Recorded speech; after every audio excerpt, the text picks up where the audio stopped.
genau. Wollen Sie mit dem Headset arbeiten? Lieber nicht. Lieber nicht? Okay. Also, ja, nee, also ich glaube, das passt. Okay, ansonsten, die Hand.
Dear Consul General, dear Dr. Irak, dear Mr. Jung, dear ladies and gentlemen, I'm delighted to welcome all of you who felt addressed by your invitation to a dialogue with institutions and businesses committed to sustainability in the Danube region.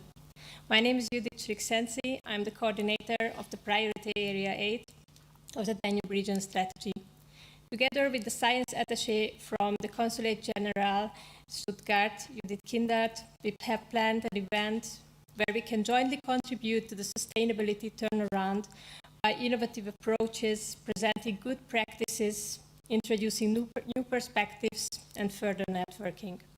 We would like to learn from each other to show how we can make the principle of sustainability tangible for the economy and society in the fields of transport, urban planning, energy, and water management, or even social innovations in a joint Danube region project in which partners from Baden-Württemberg and Hungary are cooperating.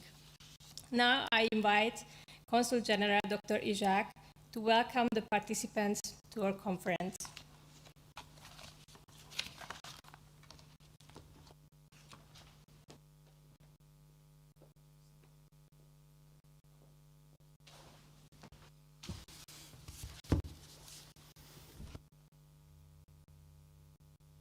Perfect high-tech.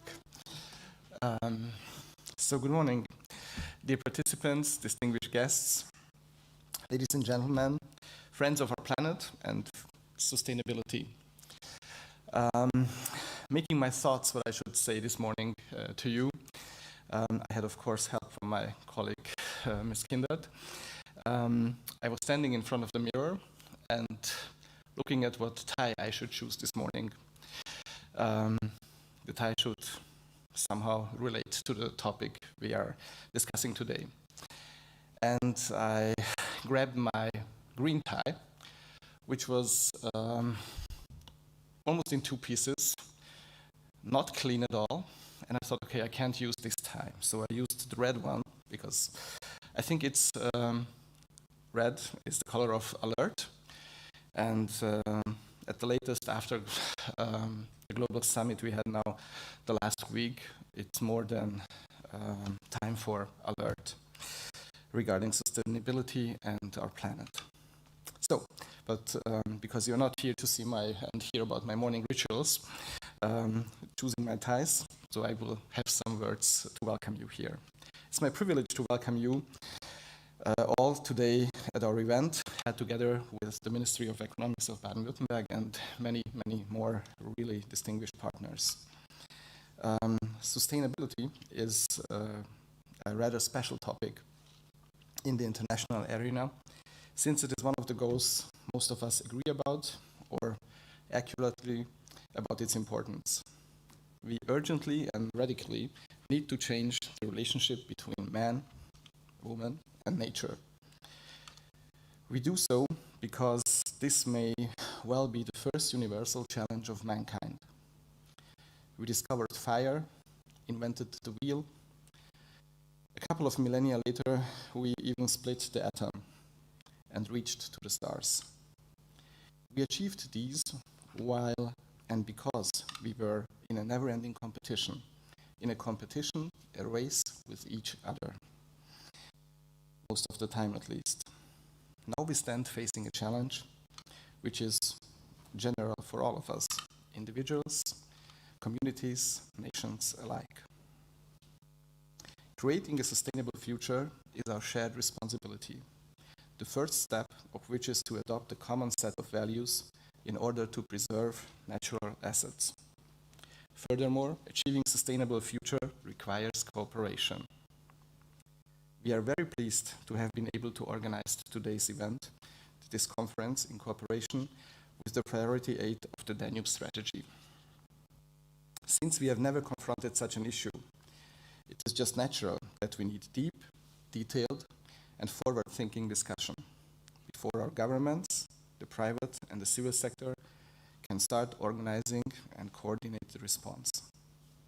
I know that some in the younger generations demand immediate and aggressive responses, emphasizing the urgency of the climate change.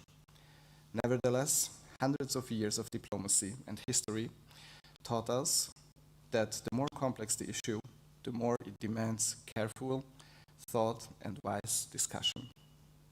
This is the way lasting and ideal compromises can be made for all of us. Ladies and gentlemen, although the pandemic rose obstacles in front of us, like today, because many of our guests and presenters were not able to attend in person, we must persevere. Our intrepidity on this day will still be rewarded by exceptional discussions, ideas, and examples, all of which we can integrate into our knowledge and probably plan our future course of action by these ideas and examples. Since the challenge of sustainability is nearly infinitely complex, it just seems wise to break it down to smaller bits, both in terms of disciplines and geography. That is where the Hungarian Consulate is happy to take the initiative to organize events and provide opportunities for a free exchange of ideas, especially when we can present some of our outstanding initiatives and projects for the governmental and private sector. Dear attendees, distinguished guests, under the patronage of President János Áder, Hungary will host the Planet Budapest 2021 Sustainability Expo and Summit, one of the most significant international events of its kind in Central Europe. The conference will be held at the Hungexpo Budapest Congress and Exhibition Center between 29th November and 5th December 2021. The main objective of the event is to present the state-of-the-art innovations of the sustainability-related sectors developed in Hungary and the Visegrad countries. In 2021, we are already aware of the most urgent concerns about sustainable development.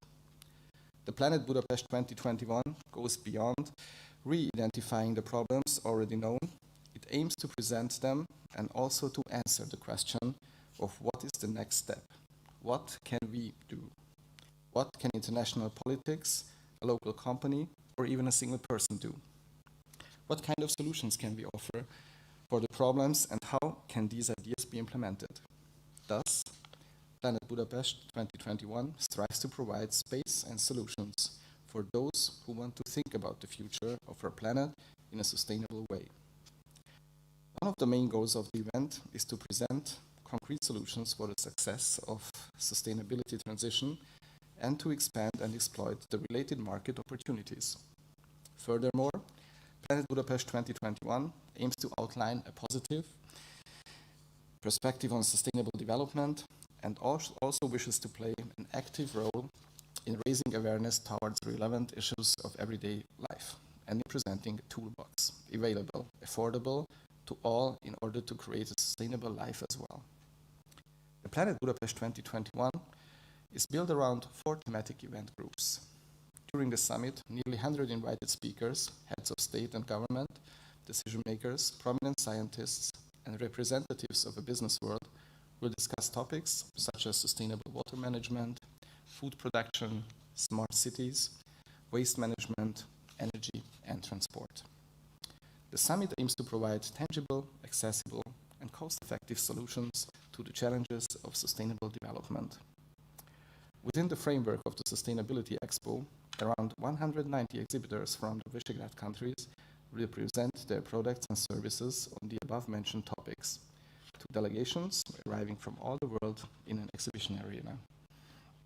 Ladies and gentlemen, speaking about the global challenges, we also have to focus to regional issues.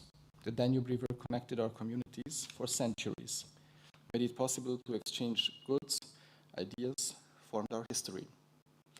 On this day, a challenge connects us, and the flow of ideas, and maybe even goods, travel by the flow of data, not the Danube. However, the principle is the same, and I sincerely hope we'll live up to these expectations. Thank you all, especially to the participants today and the presenters. I wish you all a meaningful, thoughtful, provoking conference. Thank you for your attention.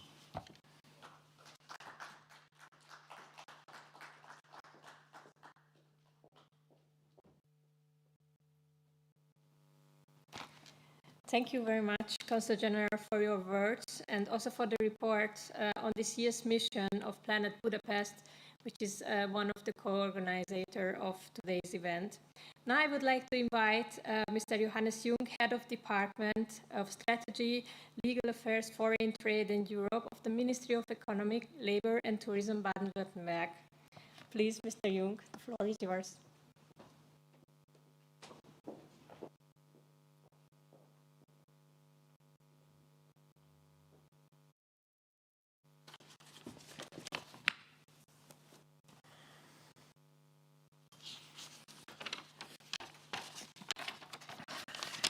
Ladies and gentlemen, dear organizers, dear Mr. Consul General Ishak, on behalf of the Ministry of Economic Affairs, Labour and Tourism of the state of Baden-Württemberg, let me also welcome you at the joint event of the Consulate General of Hungary in Stuttgart and the priority area number 8 of the EU strategy for the Danube region. It's my pleasure to be here with you today and to tackle one of the most relevant topics of the last years in a very special European context. As you might already know, Baden-Württemberg actively supports the Danube strategy from the very beginning on. And it's true that in those days, Danuta Hübner, the Commissioner on Regional Policies and Regional Funding from Poland, declared that that the time is right to launch something like a macro-regional strategy for the Danube region years ago in our representation of the state of Baden-Württemberg in Brussels. We are always told that we are one of the most competitive regions in Europe. By addition, Baden-Württemberg proudly took over, together with the Croatian Ministry of Economy, the coordinating tasks of the priority area number 8, which aims at fostering the competitiveness of enterprises in the whole Danube region. Why is this cooperation so important for us? In Baden-Württemberg, a large number of companies are highly innovative and particularly export-oriented. To make best use of our know-how and being aware that our prosperity also depends on the development of our European partners, the state of Baden-Württemberg cooperates closely with the Danube countries. And cooperation takes part inside the European Union together with the member states and the regions of the member states, as well as in the neighborhood of the European Union, in the neighboring regions and the neighboring countries all across the Danube region, from the Black Forest to the Black Sea, as we used to say. Ladies and gentlemen, worldwide, numerous sectors of the economy are facing serious challenges like digitalization, climate change, and of course the side effects of the COVID-19 pandemic. Therefore, we are right here in the hall of Data Benz, and we're around about 15 up to 20 participants right here in this room, in this hall. Probably I would like to point out that Data Benz used to be the first test driver in the global car industry in the end of the 19th century, driving the first motor vehicle from Mannheim to Pforzheim in the northwestern part of nowadays Baden-Württemberg. So there's some kind of tradition, and Benz became an icon in the world industry. The word sustainability has haunted executive chief offices in the different economic sectors for some years now as a kind of add-on issue to be handled. Why is sustainability so important to companies? Not only the customers, but also investors and funds are extremely careful that the companies in which they invest serve a larger whole than just making profit. For example, they contribute to help save the planet. However, especially in the economic sectors, the main aim is to combine both profitability and sustainability. In the last couple of years, we heard various solutions how companies try to contribute to a sustainable world. Products made from renewable resources, environmental friendly production or distribution, and overall transition to a low-carbon economy. Ladies and gentlemen, among others, also due to the new European Green Deal, we are facing a long transition phase. In our point of view, in order to be successful in this process, the sustainable transition and the digital transformation have to go hand in hand. That is why we in Baden-Württemberg focus especially on one thing in order to overcome the current difficulties in a sustainable way: innovation, and in particular artificial intelligence, as a key driver for the future towards a better future. Let me give you a few examples. Where are we in Baden-Württemberg very active in concrete terms? Which are the sectors, which are the fields? Let me start with the theme of digitalization. We are rigorously advancing the question of digitalization in Baden-Württemberg in many areas. The pandemic gave an advantage to those companies that had already relied on digital solutions beforehand. And for others, it significantly accelerated the necessary transformation process. We want to use and further strengthen this digitalization thrust across all sectors. Firstly, our strategic approach. Important measures and milestones have been defined and implemented as part of our state strategy Digital at BW.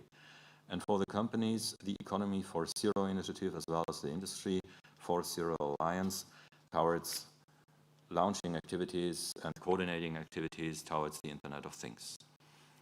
And as is the common style in Baden-Württemberg, we try to cooperate in between the different sectors of research, applied science, industry and manufacturing, and bringing them together. Secondly, our regional digital hubs offer the opportunity to SMEs to learn about digitalization on site, to experience it and to develop and test new ideas for digital projects in experimental spaces together with other companies and research actors. Another field in which we consistently focus on innovation is in artificial intelligence, is a core technology for the future. The first pillar in our activities is the Cyber Valley, we call it that way, a flagship project in our region. Cyber Valley is Europe's largest research consortium in the field of artificial intelligence. It spans the area between Stuttgart and Tübingen. A second pillar in our activities is the AI Innovation Park, where we will create a center for world-class AI-based products and services in Baden-Württemberg. The Baden-Württemberg AI Innovation Park in Heilbronn is, with a budget of 100 million euros, one of the very large innovation policy projects of the state government. With this innovation park, we want to foster the companies to tackle the sustainable challenges through the technology of AI. And moreover, there is also a Karlsruhe Institute of Technology with a traditional high quality and very large faculty on informatics, and included in a lot of these activities. Ladies and gentlemen, climate change poses a huge challenge to humanity. The heat waves and forest fires, not only in southern Europe, and the flood disasters in parts of Germany this summer have clearly shown that there is an urgent need for action. One of the responsibilities of politics is to create the necessary framework conditions so that large and small companies throughout the country can properly manage their risks and emerge from this transformation process stronger than before. In my view, it is therefore appropriate for responsible policymakers to set ambitious climate targets. However, let me emphasize one thing at this point: the transition process will only succeed if we work together with economy and business and not against it. The European Green Deal will add a variety of rules guiding the way to climate neutrality. Therefore, we need to be careful and choose appropriate regulation that does not overburden SMEs. After all, the Green Deal is to become the success our planet needs. We need on board the backbone of our economy. We need to use the innovative potential of SMEs and in order to master the transition. At this point, I have to underline that we can only achieve our goals if we act in a networked manner. So cooperation is the key to success. Nowadays, targeted networking and demand-oriented cooperation are the key factors for success. I believe the Danube region strategy provides us with a great platform for this exercise. Let me give you some proposals. Battery technologies and electromobility, the use of hydrogen to act in the system of circular economy, new value chains in the field of bioeconomy. These fields, combined with the driving power of digitalization and artificial intelligence, could be an excellent area of cooperation.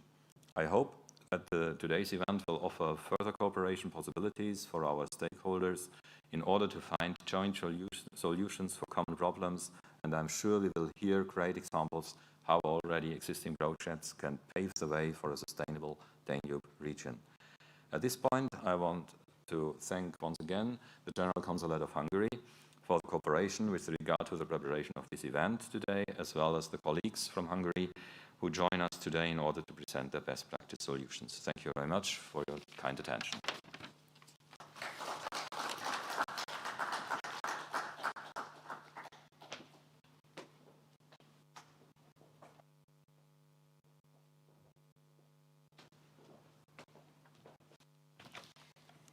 Thank you very much, Mr. Jung, for your kind words and also to giving us an insight into the contribution of Baden-Württemberg to sustainable turnaround.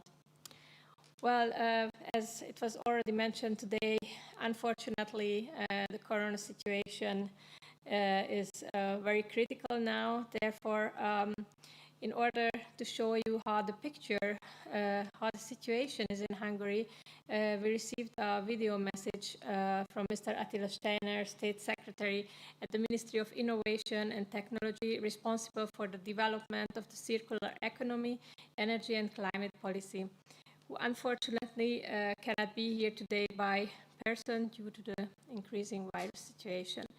Listen to his welcoming words. Thank you. Dear ladies and gentlemen, I would like to welcome you to the conference on sustainable value creation in the Danube region, and I'm very pleased to be able to present you the Hungarian point of view, and I'm also delighted that I have plenty to report on. The Hungarian government is committed to support sustainability and promote circular economy, and we are constantly working on very special and exact measures and action plans. And Hungary is very proud to be one of the first countries globally which adopted a law and incorporating the goal that we would like to be a carbon neutral country by 2050. And we were also the first EU member state to ratify the Paris Agreement. When we take into consideration the actual achievements, Hungary is among the best 10 performing EU member states by reducing CO2 emissions by 32% compared to 1990. And we are also committed to reach the objective set by the European Union to be climate neutral by 2050. We have plenty strategies. We have a national climate change strategy, the national energy and climate plan, and the national clean development strategies, and all these strategies are about how to reach the 2050 climate neutrality objectives, and these strategies incorporate also the strategic directions which will contribute to achieve that. One sub-target is to have at least 21% of renewable energy production in the Hungarian energy mix, and by 2030 we would like to have an energy mix where 90% of the electricity generation is CO2 emission free, and for that we would like to maintain our existing nuclear capacities, but we would like to also add significant renewable production capacities, and mostly solar energy will be promoted in Hungary. Another important sector is the transport sector, which is responsible for 20% of the Hungarian emissions. And in order to reduce the emissions in that segment, we would like to promote very significantly the e-mobility, the purchase of electric cars, but also electric buses and also electric bicycles. And additionally, we have also a recently adopted strategy, the so-called hydrogen strategy of Hungary, which will focus on the key sectors where Hungary can also be a very significant player in the European energy industry. We also prepared a report how the Carpathian Basin, as Hungary's geographical location, is impacted by the climate change, since adaptation to the climate change will be also very important, and therefore we prepared a wide-ranging, comprehensive report on that. And we also believe that we should have significant investments to reach circular economy in Hungary, and therefore we initiated already some very substantial reforms which were adopted also by the Hungarian parliament this year. But beyond that, we have very concrete actions which is incorporated in the Climate and Nature Protection Action Plan, consisting of 8 very concrete actions, how to proceed in that term. And we are following the track, and I think in spite of the COVID pandemic, we progressed quite significantly in that regard also. With regards to the Danube region, we have also some concrete projects, and one project is the so-called Insula Magna Complex Water Management and Sustainable Development Program, which is also a program how we can promote sustainability around the Danube and in the Danube area, taking into consideration the UN Sustainable Development Goals, and how we can mobilize also Horizon Europe funds to achieve that goals. And we would like to also restore the freshwater ecosystem with nature-based solutions, and therefore we initiated that program, where also we cooperate very closely to Slovakia, as this area is on the Hungarian-Slovakian border. And finally, I think financing will have a very important role. Therefore, we also initiated some new steps and new programs, and we issued also Hungarian green state bonds, which was a big success. And the last issuance was so successful that 7 times more demand was experienced when we announced the issuance of that bonds this April. So I think that was a huge success, and we will continue this track. And finally, let me highlight to you that before starting the COP26 conference in Glasgow, KPMG, the advisory group, prepared a comprehensive report how much countries are prepared for the green transition. And I would like to gladly inform you that Hungary got a very good point in that. We are the 13th globally in the ranking, which means that we are prepared for the green transition, and the Hungarian legislation is also fit for that.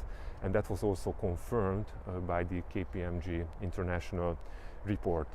So to conclude, I would like to highlight that green transition is very important for Hungary, but I think it's also important to keep the public support for that.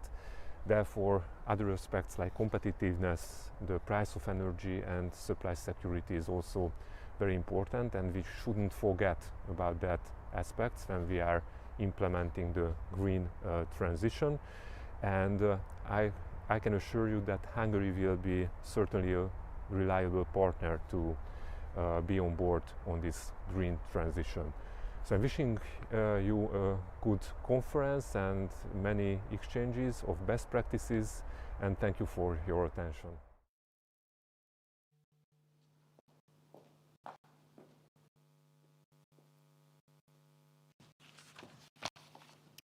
Dear ladies and gentlemen, after an insight into the policy contribution of Baden-Württemberg and Hungary to the sustainability turnaround, we will continue with the panel discussion. I invite now the participants of the first panel discussion to take their seats.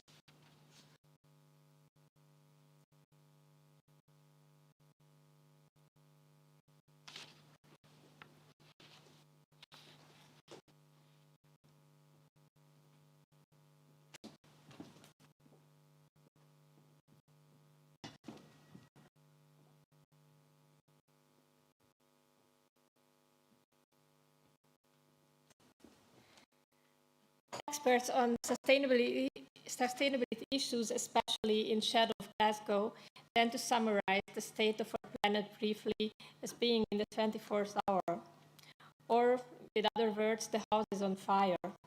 However, according to one expert, the ecological and environmental crisis is not a burning house, it's more a giant skyscraper with its inhabitants in a condominium meeting trying to agree where to start putting out the fire and how to do it, and preferably in such a way that no one's belongings or office gets soaked, but everyone shares equally in the cost of putting out of the fire.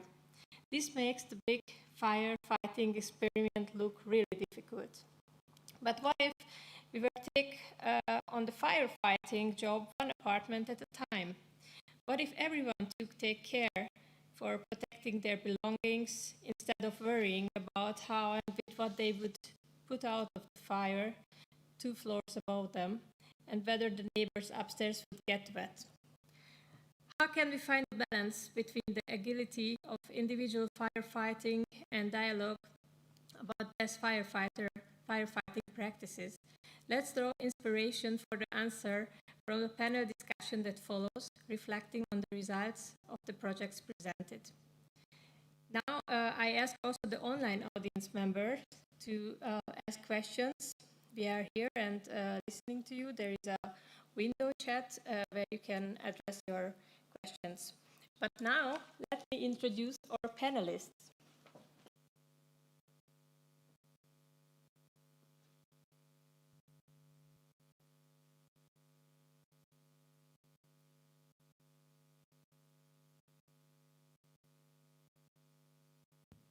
It must work.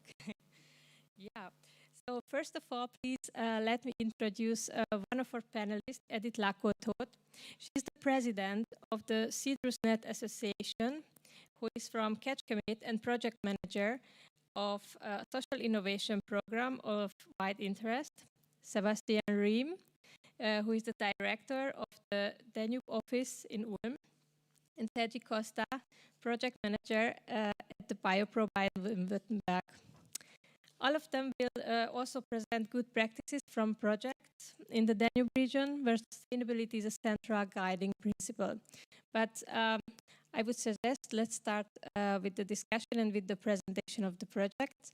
And first, I would invite Mr. Riem to tell us about the Danube Network for Sustainable Mobility and the perspectives for sustainable tourism.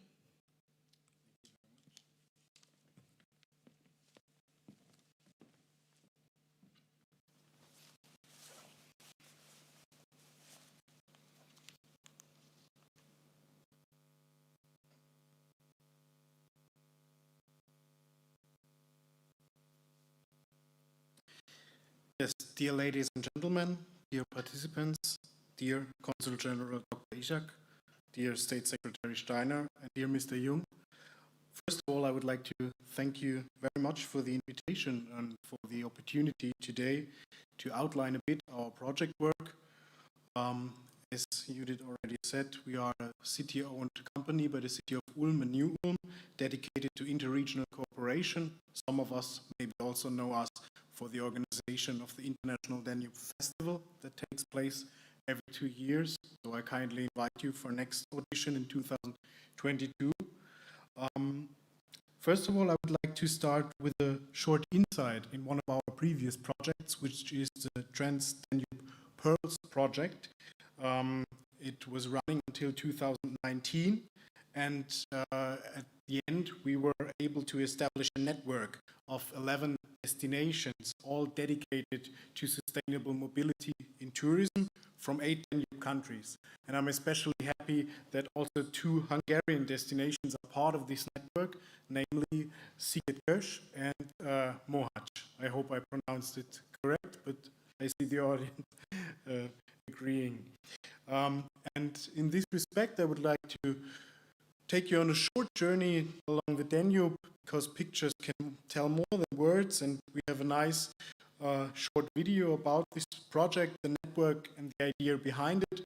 And so please join in, and yeah, we can look at the video now. The Danube is one of the most promising tourist destinations in Europe.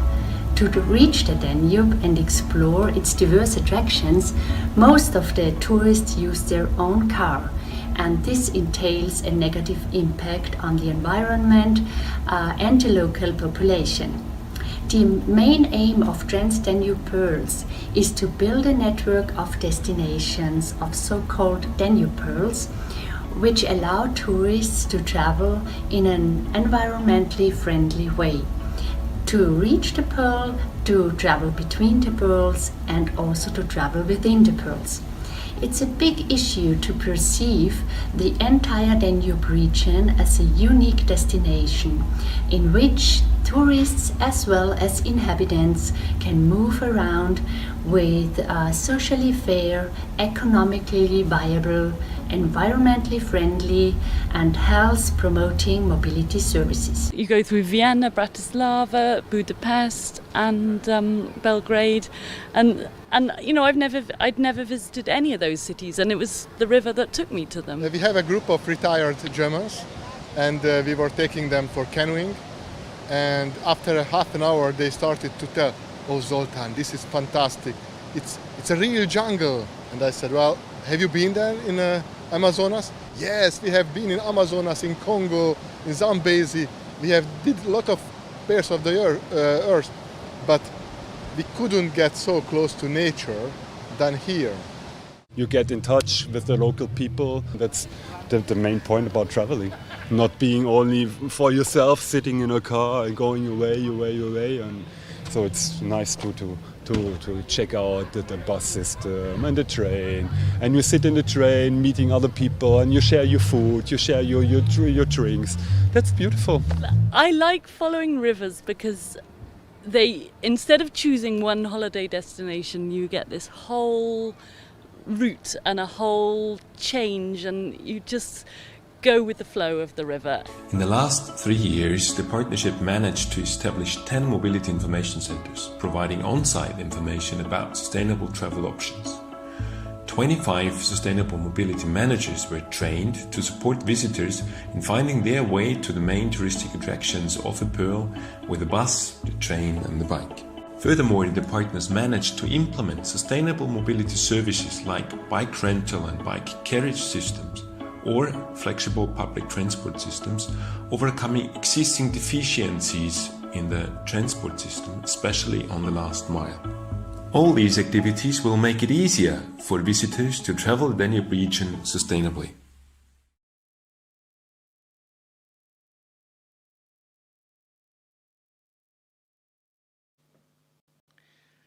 I hope you enjoyed some of the impressions, and as we are all aware of, it is really the Danube with its large cultural and natural heritage, which is a great potential, and we try to build on that within this project.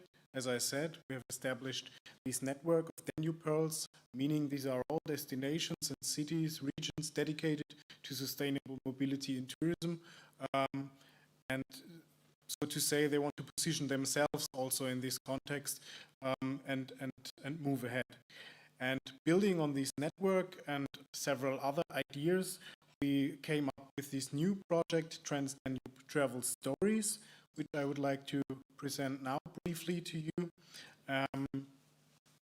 And within that, the idea was how can we support sustainable tourism in the Danube region? And we thought of bringing together, on the one side, cultural routes and protected areas, and on the other hand, the idea of sustainable mobility in an integrated approach for green transnational travel destinations. So what does that mean? If you look at the Danube, of course you have the river, and you have several things that you can connect with each other in different dimensions. And in our idea, it was especially the systematic of cultural roots that we wanted to bring together in this new idea. And I'm sure you're familiar with the concept of also certified cultural routes. For example, within our membership consortium, we have partners representing here the St. Martin's route, and a lot of that culminates in the Danube region, actually. Then we have representing partners of the Jewish heritage, which also is located within Danube countries. We have a partner for the Iter Vitis route within the consortium, and then the Roman Empires and Danube wine route, the Art Nouveau, partners from Oradea, the Empires and Kings. So you see there are a lot of these concepts and routes, and there's so much to discover in the Danube region. And even more, we have also a network of Danube parks on board, which are protected areas. So this comes back to the natural aspect of the Danube region, and the network of Danube Pearls that I mentioned previously from the Trans-Danube Pearls project. And our idea was now, in an innovative approach, to put that layers all together in one project. So having these cultural routes, having the sustainable mobility approach, the natural protected areas, and connect that in a new way. And by that, we came up within the project now with so-called 6 trails that are pretty new and bringing all these aspects and cultural roots together in a new format. And we think this is also quite catchy also for the regions and destinations, part of to promote the rich cultural and natural heritage of the Danube region in a new way. And this is then, of course, broken down to the region and to bits and pieces that can be traveled by tourists or inhabitants of a region, of course, as well.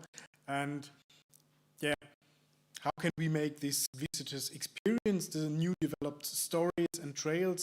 Therefore, we are working in product clubs with local service providers, tourist operators, and information offices. We are running winter schools. We have also digital tools within the project of augmented reality, or to make it even more interesting for people to be around in a destination. Yeah, and I just wanted to give you a short impression how that looks like and how these ideas are that came up within the project. And yeah, the idea of traveling the train sustainably is really then to really care about these aspects. So how does a tourist come in a destination? How does he move within a destination, also to the point of interest, and then goes then back out of the destination? And that's all undergoing, and the project is running until mid next year. And yeah, we are delighted to share our thoughts in the following discussion. And what is important even beforehand is networking. Networking also locally in the cities, providing a roundtable, bringing together actors from different institutions, may it be public service providers, cities, districts, tourist people, environmentalists, and cycling federations. And within that, it's really worth doing, providing new possibilities for sustainable mobility within a region, and that can make really a change also for tourists coming in. So that was my short insight. Thank you very much.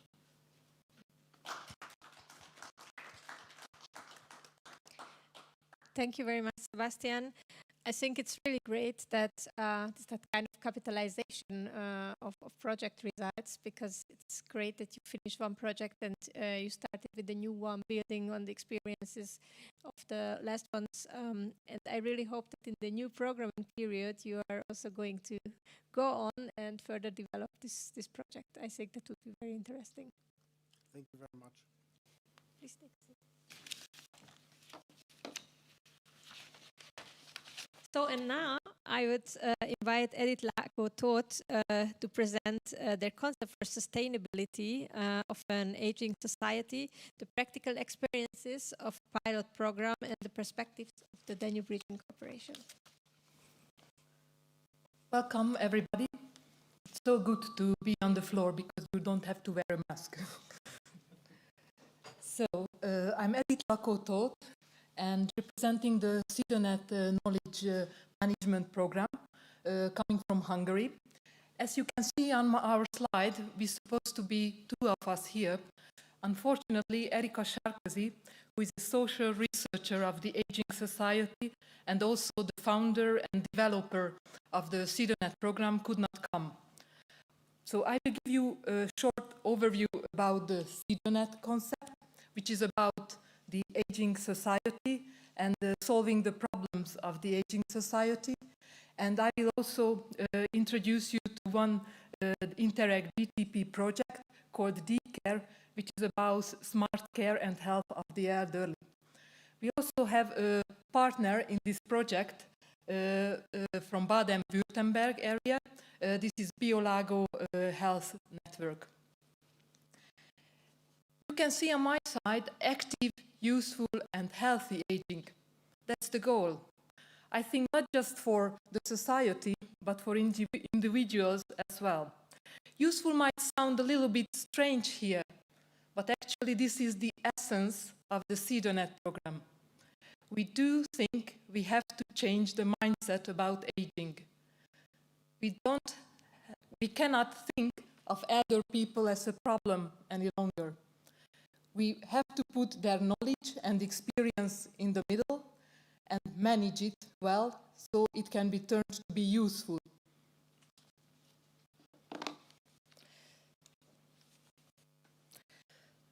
So, but we are here today to talk about sustainability, and when we talk about sustainability, social sustainability is rarely mentioned.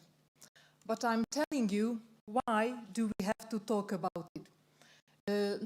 All over the world, in Europe and of course in Hungary as well, the society is aging fast. How very fast. Here you can see the population development chart, where you can see the forecast and the current situation of aging in Europe. You can see that the blue field is shrinking while the other colors are growing. So that's a fact. There is a growing number of elders. Can you imagine that by 2050, every third person will be over 60? And the number of people over 80 will be double, which is a serious danger in the elderly care. The birth rates are lowering, while the number of the seniors are drastically rising. So the old age dependency rate is also not in balance any longer. All these facts and forecasts lead to see now the threats of the sustainable society. You can see this is a kind of problem map here. We can say we are sitting on a demographic bomb now, and these things can happen. Actually, this is the situation now, and in the individual and the social threats of sustainability.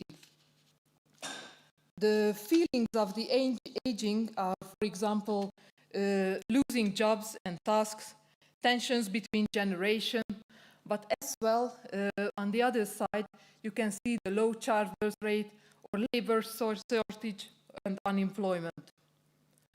And all these things take place in a fast-changing digital and technical environment. The changes are too big and we have to do something. So, World Health Organization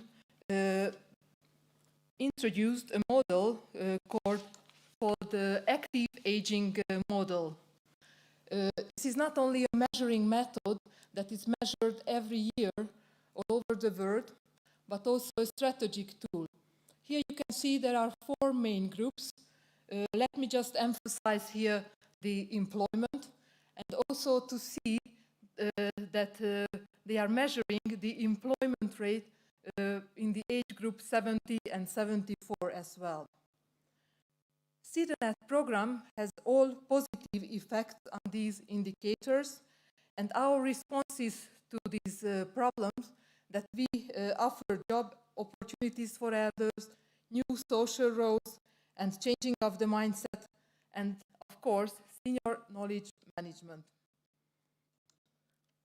The concept is very, very basic and simple. We put in the middle the senior knowledge as it is the basic point, and we start managing it. And this is we look at the aging people not as problems any longer, but they are reserve human resources. This is a big set for changing of the mind. It's a new paradigm, actually. But let's see who I am talking about. What do we consider the aging society and situation? It's very important to say, then also the scientific research is said, you cannot think about any longer aging people in statistical age groups. Because we are so different, you have to think of them in life phases. So here you can see the CIDENET generation, and actually I have a bad news even for me, because I'm having my 50th birthday in 2 weeks, that aging starts around the age of 50. So at the workplaces, when we are losing the opportunities, and you have a feeling that you cannot take the fast changing digital things. So CIDENET generation people want to do something new. They want to change something. They want to do something, to be among people. And I did not put a top age category because you never know when it finishes. So CIDENET program, as I told you, focus on valuable senior experiences, and then it's utilizing senior human resources. As a summary, you can see here the statements. I will not read it now, but you can if you are interested. What I want to emphasize that CIDENET is a social innovation program. Innovation cannot be done alone or as a small islands.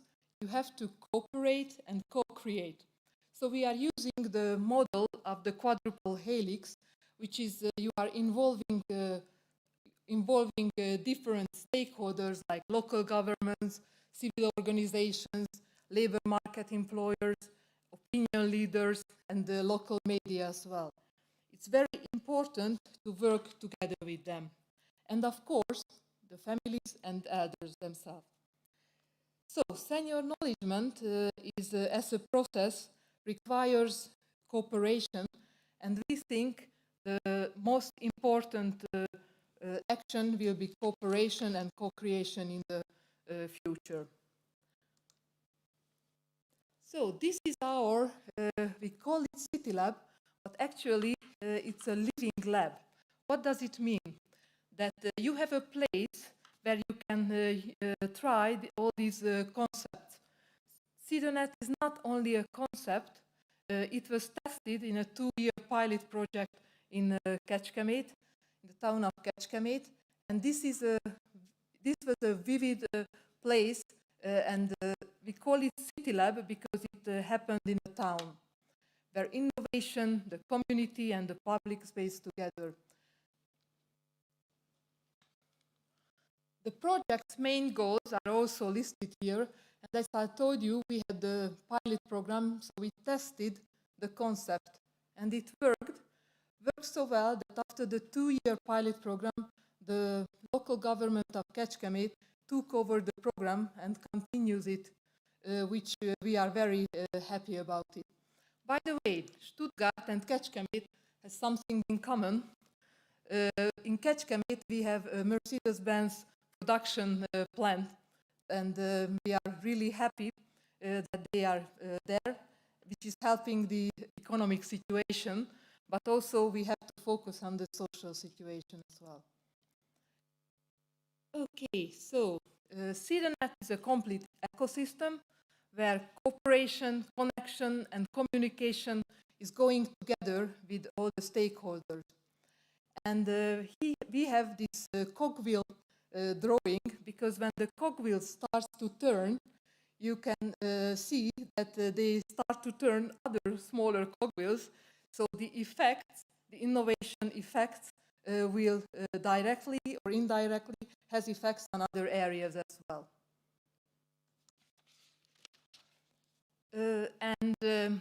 I told you before that the healthcare system is in danger. Especially just remember the number of the people over 80. The number will be double soon. So it's a real danger. And we are happy to be project partner in an Interreg Danube transnational program called DCARE, where we are developing, piloting, and validating different kinds of smart care models in the Danube region. We are supporting the social innovation, but at the same time, businesses and competencies of people in the area. As I mentioned before, from Baden-Württemberg, we also have a project partner, Biolago, there. And let me just draw your attention, especially the decision makers' attention, to this chart. Here on the x-axis, you can see the cost of care, and on the y-axis, you can see the quality of life. So we do think that if you start with prevention and the early time of aging, and you teach people and the caregivers and the system how to introduce these things, you can lower the costs and at the same time offer a better care and life quality for others. This is very important. What we are doing innovative learning environment involving stakeholders in this quadruple helix model. We are developing new equipment, methods, including ICT and using healthcare technologies, and we are doing innovation calls for smaller businesses. And we have come to the end of my short presentation. I'm happy to answer questions later on. I want to say goodbye with this last slide and two questions. How old will you be by the age of 2050? And the question two, what kind of society would you like to exist? Thank you very much for your kind attention.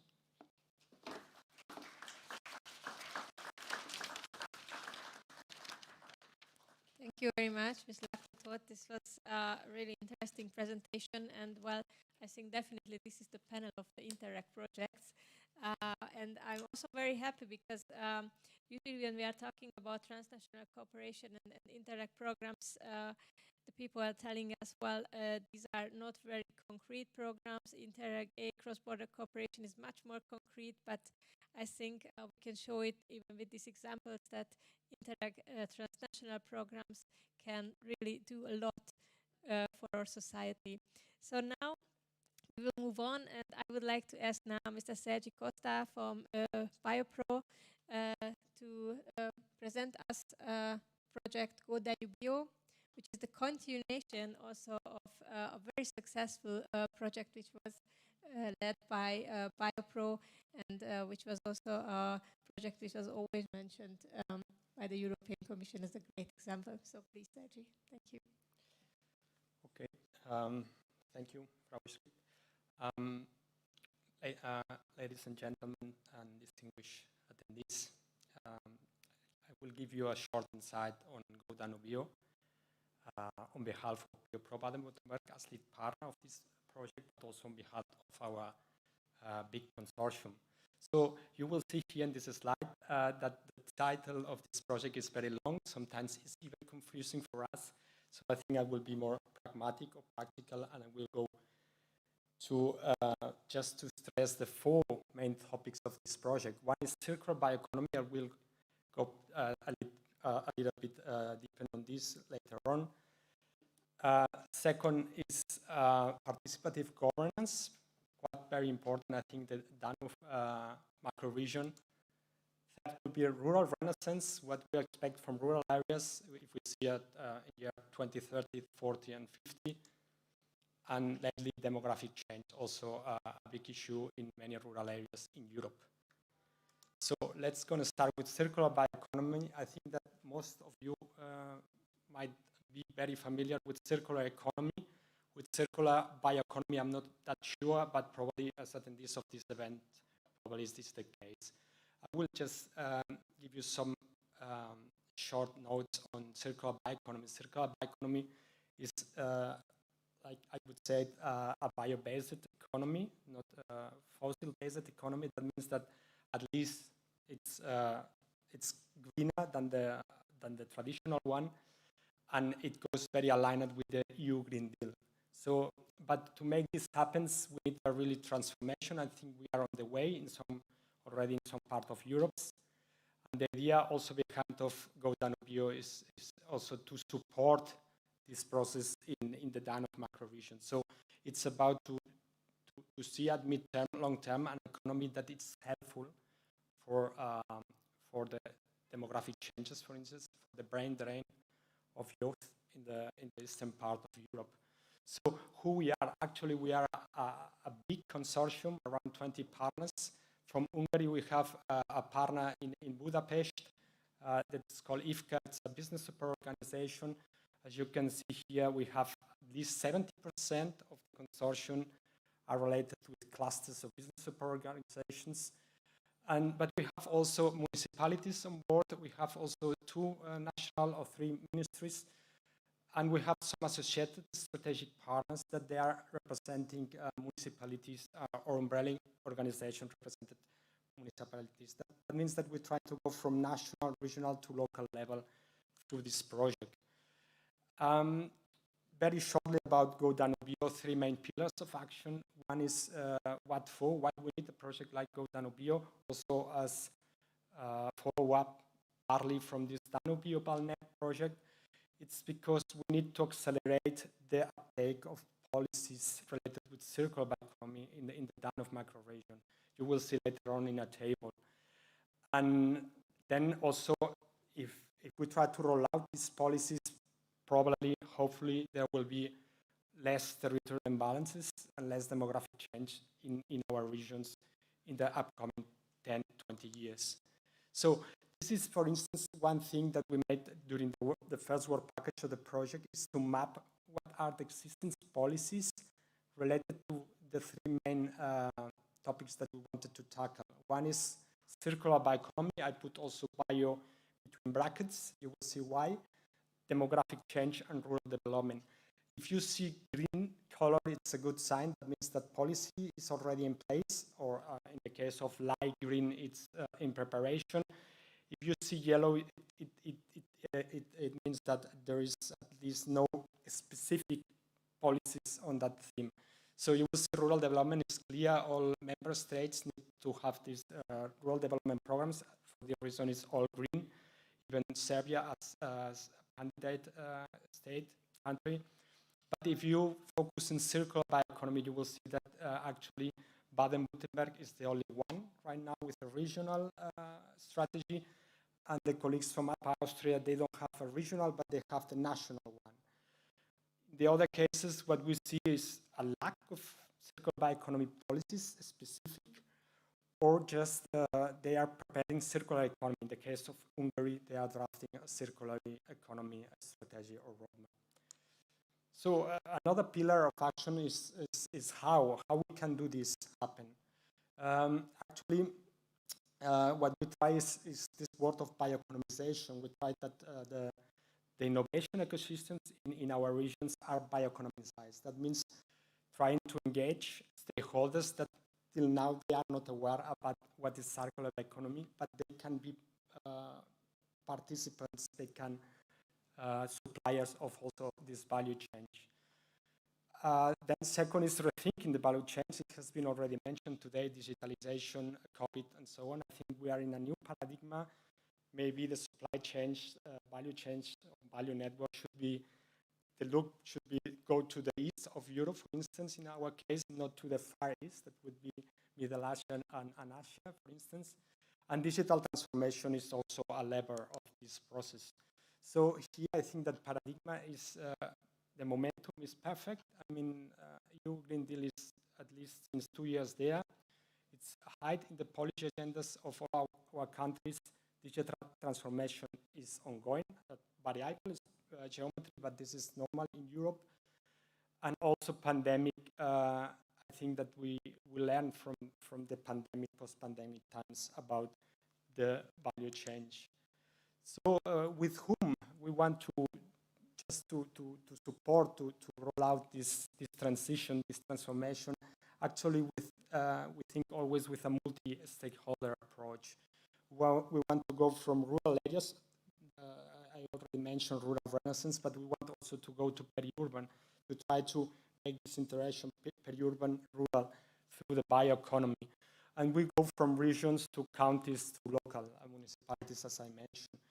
And also, it's very important, the mutual learning. Some of the first speakers this morning mentioned about the change of ideas, the best practices. This is one thing that I think really works in our macro region. So we try to have ambassadors in some of these countries just to push the idea of bioeconomy at policy level. And for the reason, we just establish a brain trust through the project. What is important is this participative governance way of governance. For instance, in Baden-Württemberg, it's quite, there is a long tradition, I would say, at least back up to 2010 or even before. In other regions, it's not so clear or so developed. So we make, for instance, we plan in 2022 40 activities in all our regions related with participative governance. We really don't want to leave no one behind. And this is an example. For instance, 2018, Baden-Württemberg, there was a participative process that was guided by the ministries of Baden-Württemberg, but with the support of BioPro. And that was engaging around 500 stakeholders, and that was the seed just to draft the strategy 1 year later. That was 1 year before the strategy, bioeconomy strategy, was released. And then I will finish with 3 contributions of the project, expected contributions at least. One is clear, we are talking today about sustainability. I'm going to focus with the United Nations Sustainable Development Goals. At least I think that Golden Obio approaches or addresses 10 of them. But I would focus on these 5. 2 is about zero hunger, but this is also about food security. Innovation related with priority area 8 of the strategy. Inequalities related with imbalances, climate action. It's clear the contribution of the circular bioeconomy in climate action and life in land. Then about socioeconomic awareness in the Danube region, I already mentioned the activities we plan related with participative governance, 14 of our regions. We have already done some seminars, trained trainers. We want to train to capacity building with the relevant stakeholders, including also decision makers. And we want also to go from to the earth. That means going from policy level to the local. And with the co-creation, we want to go to municipalities or subregions in our countries just to roll up to support this. So we are using methodologies related with capacity building, and we want to engage regional but also local stakeholders. And the last one is how a project like this can be maintained, the heritage of this project can be maintained, let's gonna see from 2023 onwards. One is the idea of this brand trust I already mentioned. Another is through some white papers related with the Danube region and the weight of these topics there that we have already not officially published, but will be published before Christmas. And later on at project level, we are already pro with other 3 partners from Baden-Württemberg, financed by Baden-Württemberg. We are already working in a project called Danube Alliance. It's about value change, value networks, and this might be interesting to give also continuity of some of the outputs of this project, but mainly related with value change. Examples about resilience, use of digitalization in countries, for instance, like Hungary or Bulgaria. In cases like miscanthus or sorghum, we are already studying these cases about if they can work, and we are already in contact with partners in all that region. So that would be an example at project level that could give continuity. So I would like to thank you for your attention, and yeah, that was all. Thank you very much.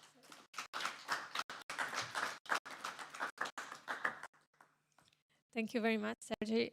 This was really a very interesting presentation of this project, and thank you also for mentioning the Danube Alliance, which is the flagship project of the Priority Area 8.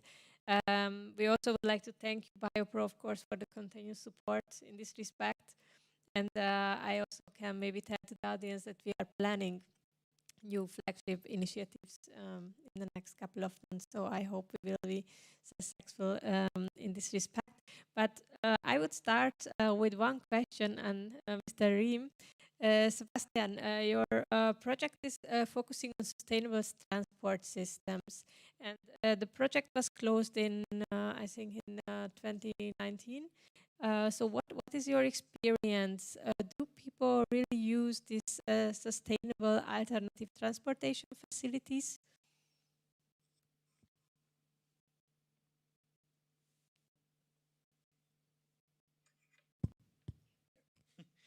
Thank you very much for your question, Judith. I think there is a general openness for sustainable transport, mobility, and especially when it comes to a touristic situation, people are maybe even more open to go out of their ordinary habits and to do new things. And that goes along with general awareness for sustainability. So people really think about, how can I travel? Do I need to take a plane, or can I do something else? The reason why some of the people are reluctant is, I think, they need reliable information and really be on the safe side that their journey works. And this is also the things that we want to address, to provide better information, better mobility services, integrated approaches to give people the security. Okay, if you come here, you can leave your car at home, you can go with the bike on the train, etc., and you can go back and forth. So I think it's both sides of the medal.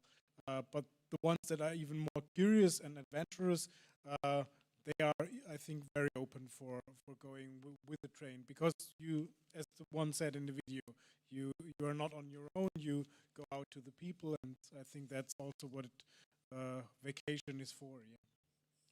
Thank you. And now you have also some pearls, and they are cooperating with each other. And my question would be, if somebody would like to join this network, is it possible? Because the project is already closed. For example, if there are other touristic hotspots in Europe, and if they would be also interested to join, would it be feasible or realistic? I would say that's even desired by our network to grow and to make this idea even brighter and to raise interest among other regions. Yes, of course, and go to the website danupearls.eu and contact us. Would be great. Okay, thank you very much. And maybe one last question, what would be really interesting, at least for me, when you prepare the project, you need, and when you was under implementation, you needed to harmonize this different transport systems. So obviously you had to contact also public administration in certain countries.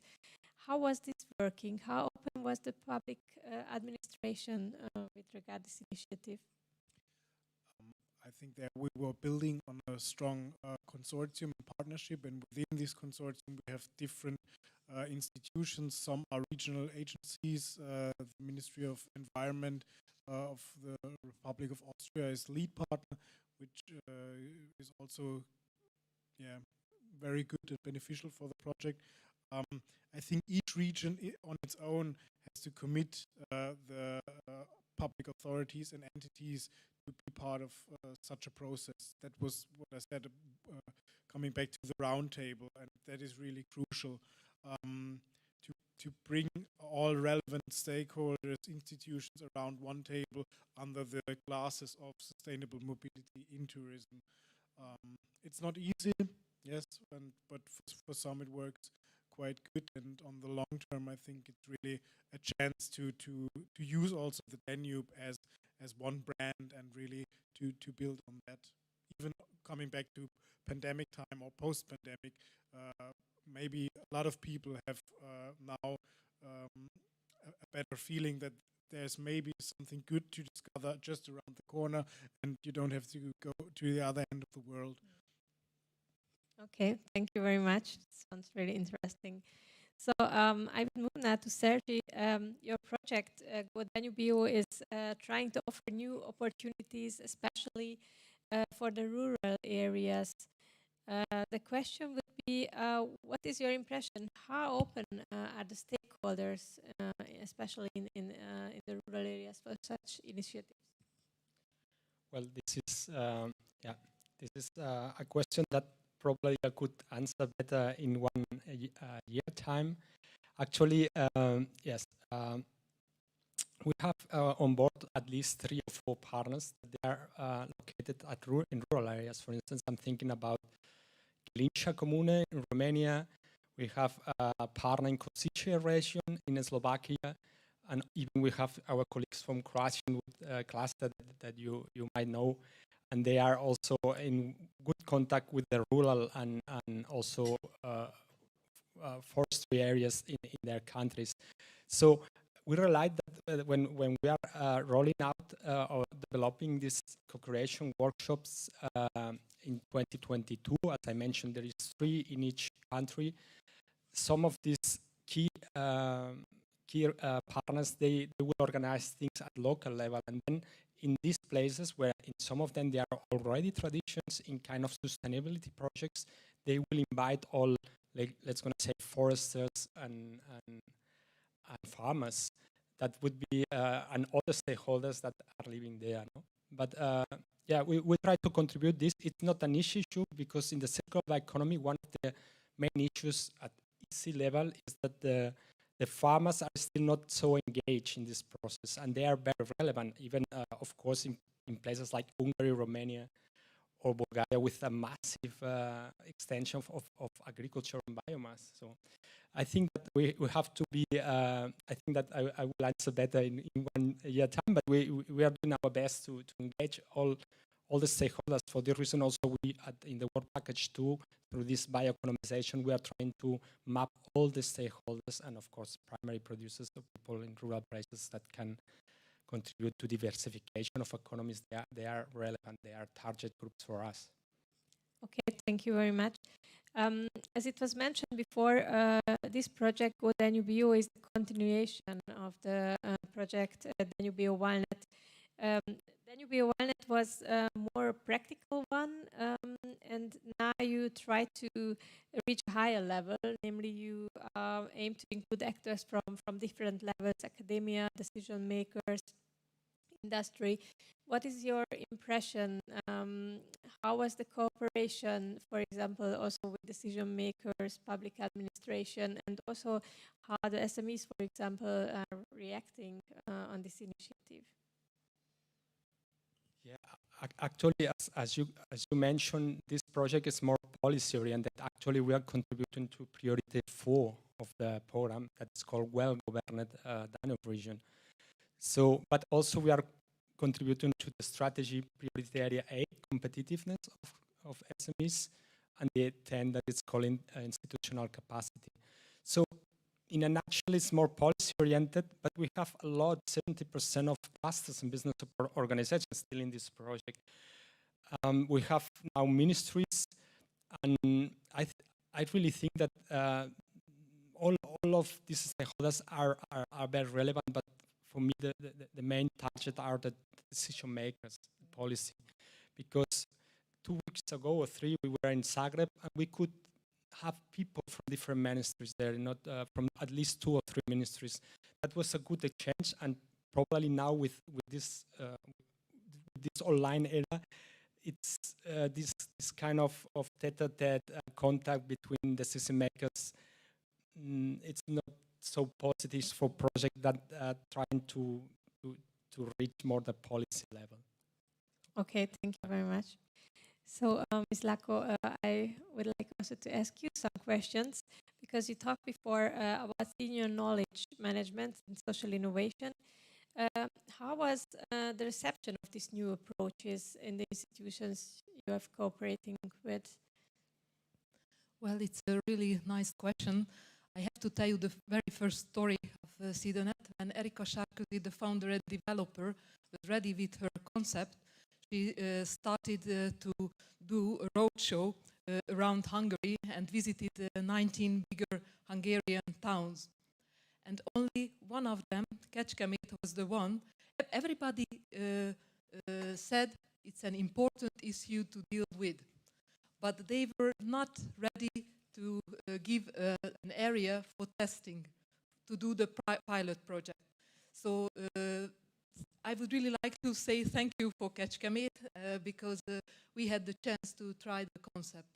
And it's really not easy to break through with these new ideas and this new concept. But I have to say that we have new contacts. For example, in Hungary, there is the National Social Innovation Lab that we are working in it. Erika Sarkozy is a member of it and developing social innovation programs.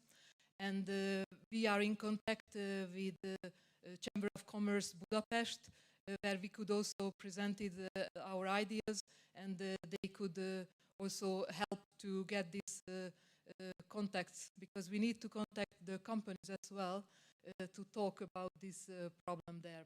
So we have contact also with the Ministry of Human Resources, Hungary. So slowly, but now it's going through to start the big job. Okay, thank you very much.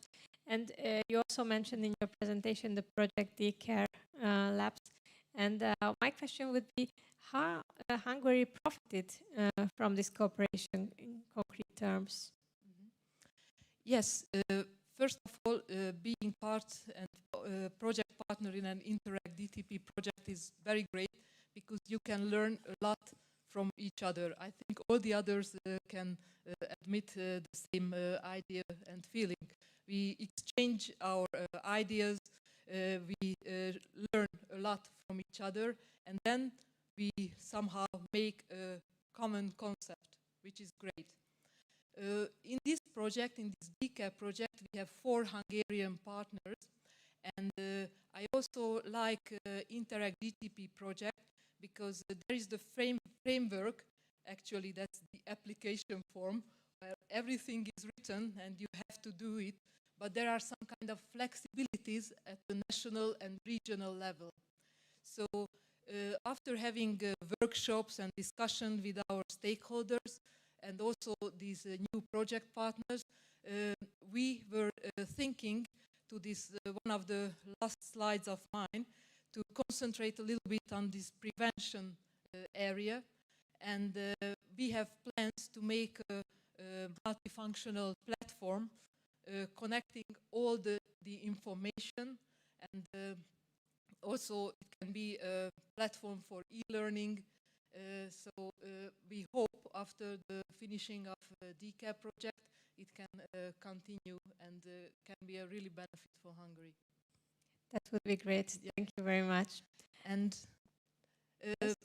just as we have people online here, I was happy to get a question, a chat question. Great. Okay. This So, would be my next question. Mr. Hans Günther Meyer, who is 77-year-old, and I was happy to read that he is connected to DCAP project, as he is the one of the stakeholders also signing the Memorandum of Understanding with Biolago. And he's asking a very interesting question. I'm 77 years old, too old for smart project. And his answer is exactly what I'm talking about. He says, no, because my tested biological age is 64. So what I was explaining, that you have to think not as statistical ages, but about people like in different life phases. So thank you very much, and hope that you can also benefit from the DCAP project. Thank you very much. So that means that this was the only question that we received, or are there any other questions? Well, I just got mine. I don't know if there were any. Okay. No, there are no other questions. So in this case, I would like to thank you for your participation and for your contribution.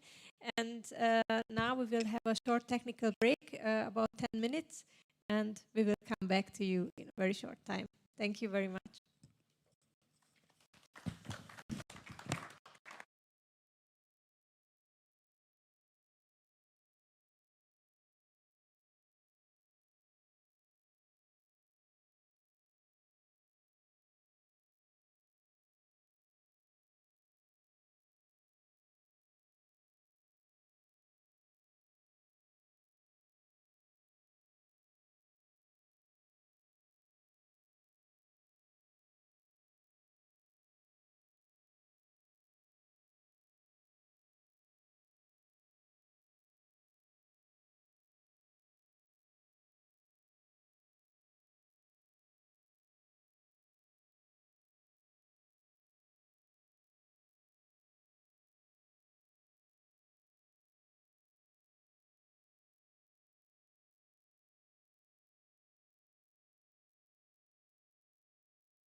Well, welcome again to the conference.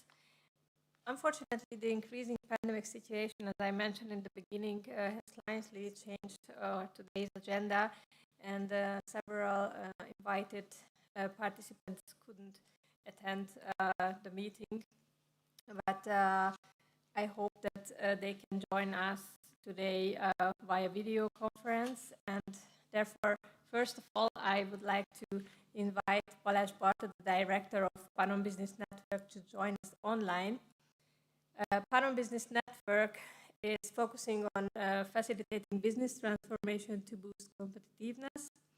Since 2017, digitalization and AI represent the core competencies, leading to Digital Innovation Hub and being contracted as AI Working Group Coordinator in the Danube region, for which we are very thankful. For over a year, work was extended to ecosystem development involving 3 universities, municipality and Chamber of Commerce, signing an MOU with PBN for 10 years development program. So, Balázs, are you here with us? I am. Great. I can hear you. I cannot see you, but I can hear you. It's a better version. Ah, okay. So then let's start it in this way. Balázs, as far as I know, you prepared us a presentation. Yes. Okay. Can you see?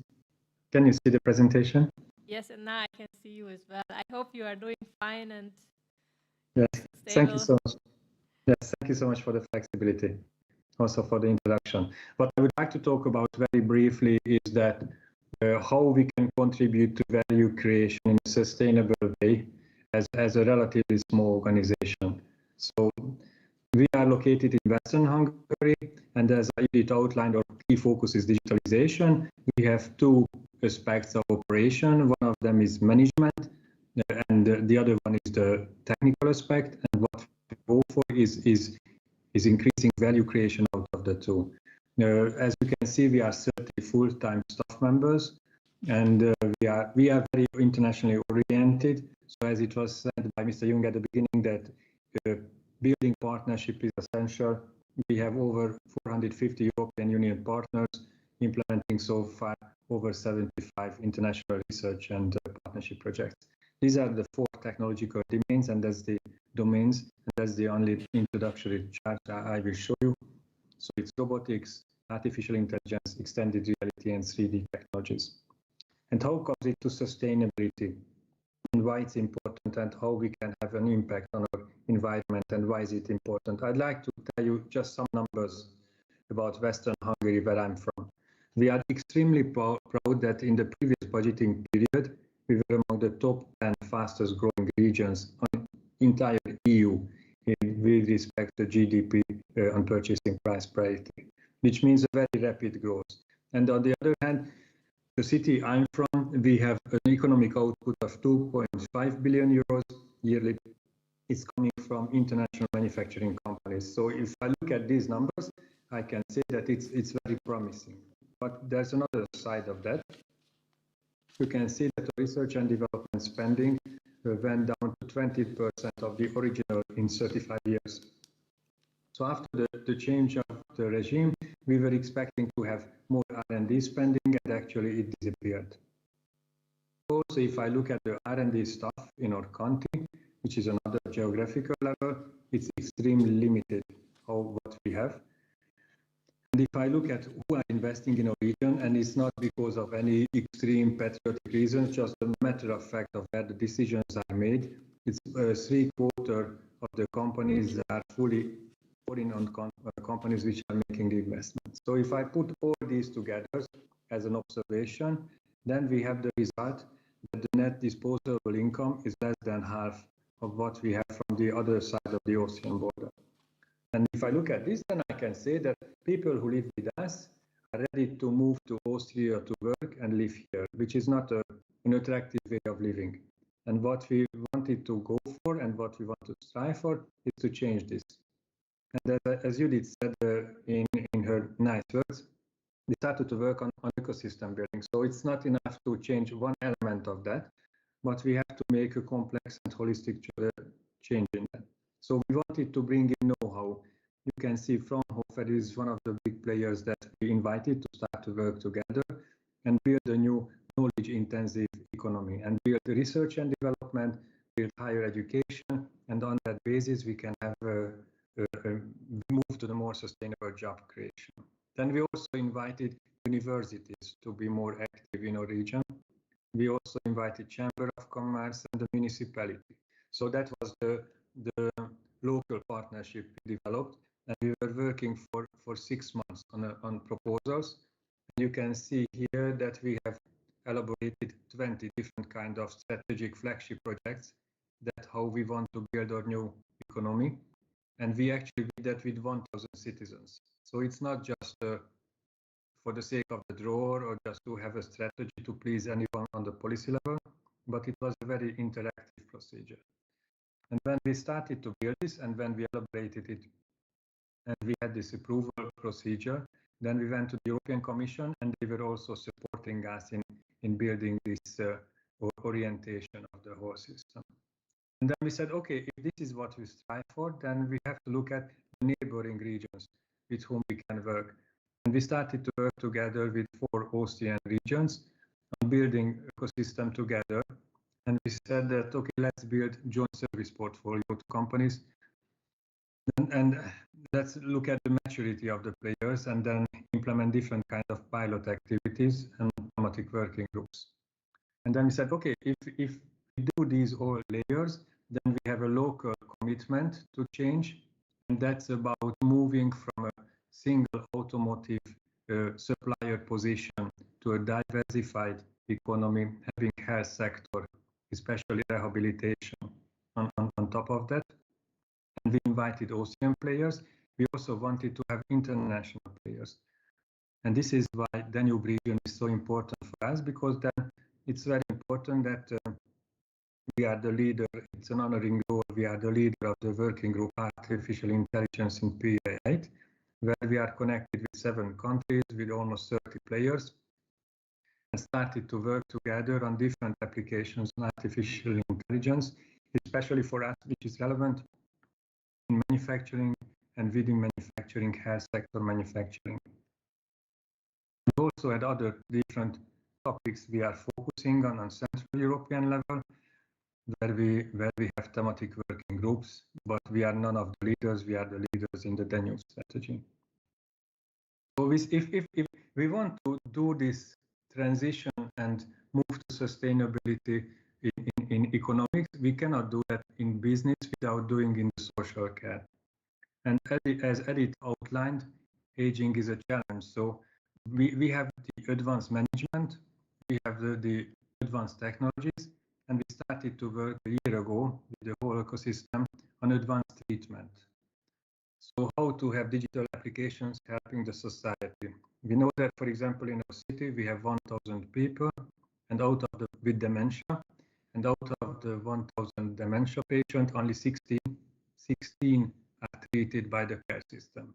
So we have to have alternative solutions to help these people. And we said, okay, it's a fact, it's a phenomenon, general phenomenon, but what we like to do is also making use of that and develop certain applications and help companies to grow on that growing market.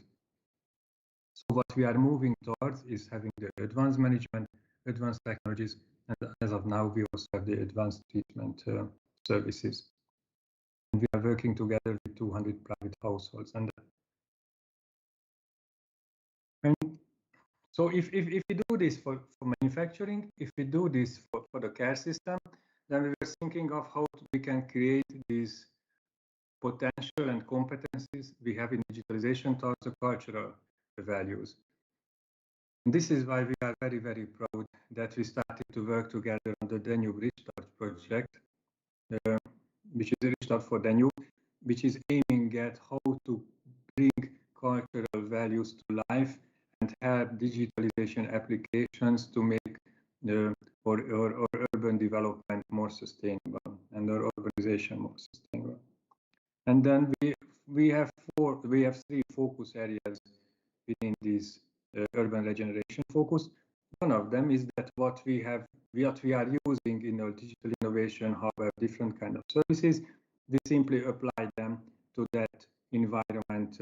So when you can see, for example, it's an old village museum, and then how we can use the old village infrastructure with digitalization applications.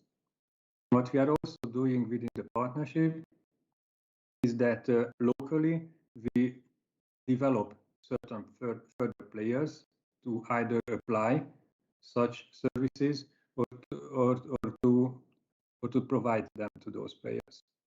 And the third layer, and this is why again international partnership is essential for us, is that within the international partnership we are looking for partners who are demanding our services, to whom we can offer what we develop with these 5 audits, and also the examples we can take to the region. So this is how we try to combine digitalization with urban regeneration in the team. So this is what I have thought on sharing.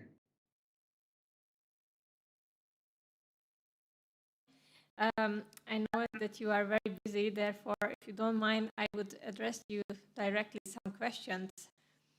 Sure. You outlined in your presentation ecosystem development as a contextual condition to sustainable improvement. Could you elaborate how achieve support for it from the local players? Yes, what was important for us is that we don't start with project, and what we start from is explaining what strategy we can implement together and how it will contribute to their success stories. And then we raised their interest because they understood that we can contribute to their objectives. And once we had their interest, then it was easier to form teams from them. And in the last 1 year, we managed to work very closely based on this approach and principle with many of the players. Okay, and you mentioned the Restart for Danube project. This project is focusing on urban rejuvenation with support of digitalization tools. How affected the COVID situation the learning process and the application possibilities? Honestly, it was a hurdle. It was a barrier to overcome, and not so much locally, because locally we could meet. It was our first Interreg project ever where we could not meet physically. So even the welcome drink was online. So everyone put on suits and was drinking in front of a camera, which is a bizarre, but it shows how everyone was eager to work together. So that was a challenge. On the other hand, the thematic discussions internationally were much more focused. So it was much less administrative and academic discussion, much straighter to the point. So that was positive. Again, negative was that kind of team building, and it was someone from Baden-Württemberg. We worked together a lot, and he mentioned that the new program is a huge peace project, and that part of it is missing very much the personal interactions and the socializing aspect of that. Well, I can imagine how difficult it is to cooperate in this way, and to be honest, after almost 2 years, it's still very strange for me to talk to you via video call, but yes, I can imagine that it is a difficult situation. However, these video tools are offering really also a great solution to somehow survive the next couple of months. But maybe one last question on digitalization. This is a broad topic, but in most of the cases connected to mental shift, change in the approach as much as about technologies. How can you implement some such actions with policymakers' involvement? This is always a little bit tricky situation. Yes, absolutely. And then we had, for example, the first meeting with policymakers about digitalization, and we showed them all robotics and all the automation possibilities. I saw they see the potential, and they saw the threat of losing jobs. And it's an honest reaction. So what we were working on is to to explain that it will come. So it is up to us to find out how we can benefit from this tendency, and why education is so essential to be impacted by this new approach, and help people to prepare in a proper way. And if it's going like that, then we can be winners of that transformation. So this is why we are very, very, very happy that regional digitalization also has, like Mr. Jung said, of course, in a different level in Baden-Württemberg, it's also so important in Western Hungary, and we put it on the forefront of our efforts.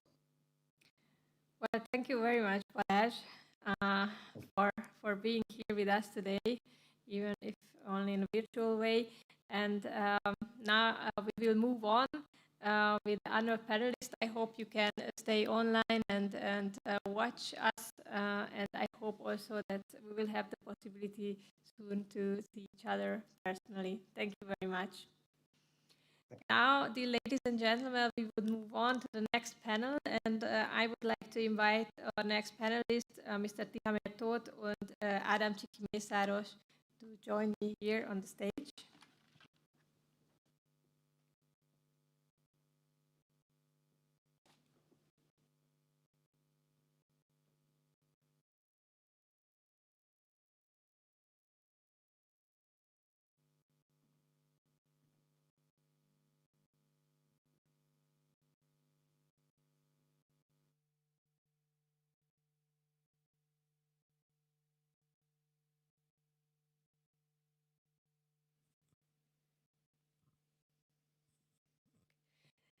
So sustainable ecosystem development is a major challenge today, not only in cities, but also in villages, as the Biopol project has addressed.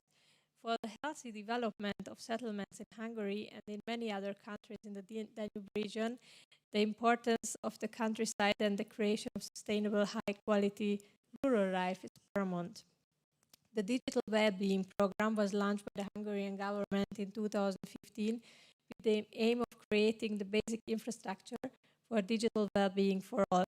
Today, Mr. Ádám Csiky-Mészáros, who is the lead expert of the Hungarian Digital Wellbeing Program, will present us the project that aims to improve the quality of life and sustainability of small villages by digitally supporting existing resources.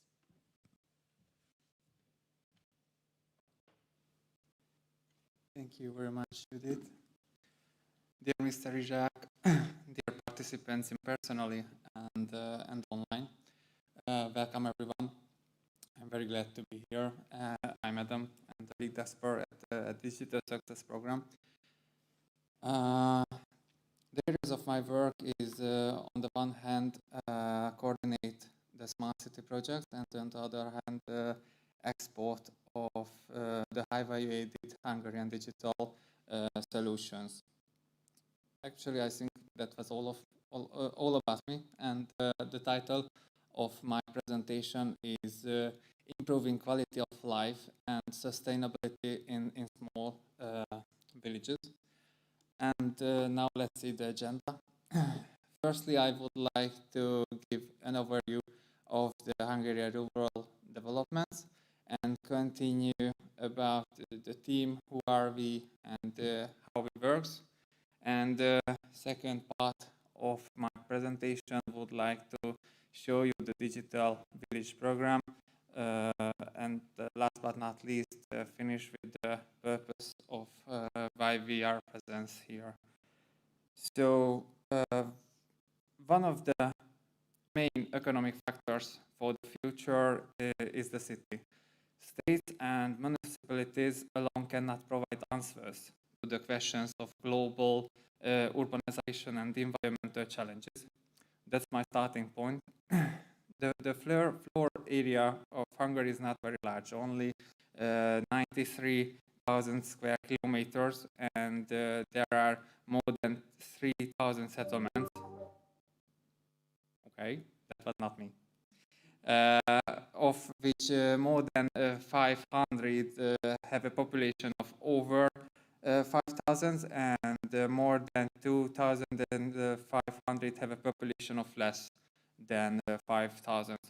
Among the development gaps, we consider are some problems like island-like developments, lack of definition of the appropriate level of needs and requirements, and lastly, lack of skills and competencies. It is worth seeing that while the countryside has the opportunity to develop along the core four proposals, larger cities tend to have an integrated urban development strategy for 2030. That's why we started supporting the countryside with this central concept.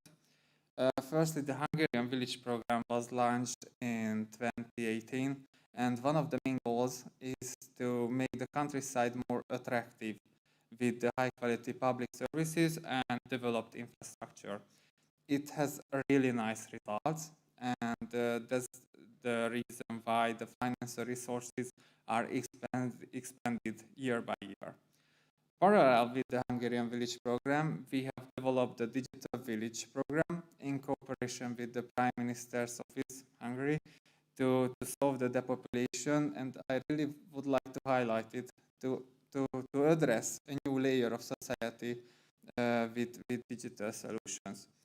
A little later, I will show the 10 modules about in the Digital Village Program. So Civitas Sapiens Smart City Knowledge Center was launched in 2017, and the goals fit well into original goals of the Digital Success Program. So to make every citizen and business in Hungary a winner of digitalization. The smart city concept builds on grouping services.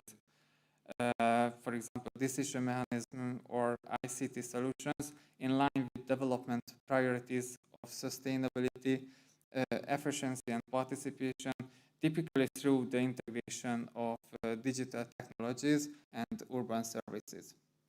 As a semi-state actually background institution, we have all the tools we need, for example, network, testing field, professional strategic knowledge, validation capability, and necessary monitoring observatory. This is how it works and how many layers our work has. Some of the most important. We organize year to year the biggest smart city conference in Hungary. Every year with panel and roundtable discussions and with lot exhibitors. We're running smart city pilots and make concept and ecosystem discussions. Our main target groups are the municipalities, the residents, and the local companies or smart city innovators. Luckily, it's not a big challenge to address municipalities for us because of the informable background, and they always would like to develop. Most of the times, residents are not well informed about smart city things, but we try to educate and involve them in defining the directions for development. And lastly, the companies, we always looking for reliable partners to brainstorming how to cooperate locally or globally. I think in Hungary it's a tent to make the house model, as Edith used it her presentation. For a balanced settlement development in Hungary, it's crucial to pay attention to rural areas as well and allow for a sustainable, high-quality rural lifestyle. The Digital Village Program is made of 10 modules in cohesion with one another and the Smart City Marketplace. In order to create digital villages or digital ecosystem, it is recommended to implement all the 10 actions from the settlement probe to the personal and property protections. By the end of 2021, the settlement probe participation research will be scaled up the national level. The Smart City Marketplace will be launched at the Digital Rural and will be launched, and digital rural development trainings will continue with revised training material. Some highlights.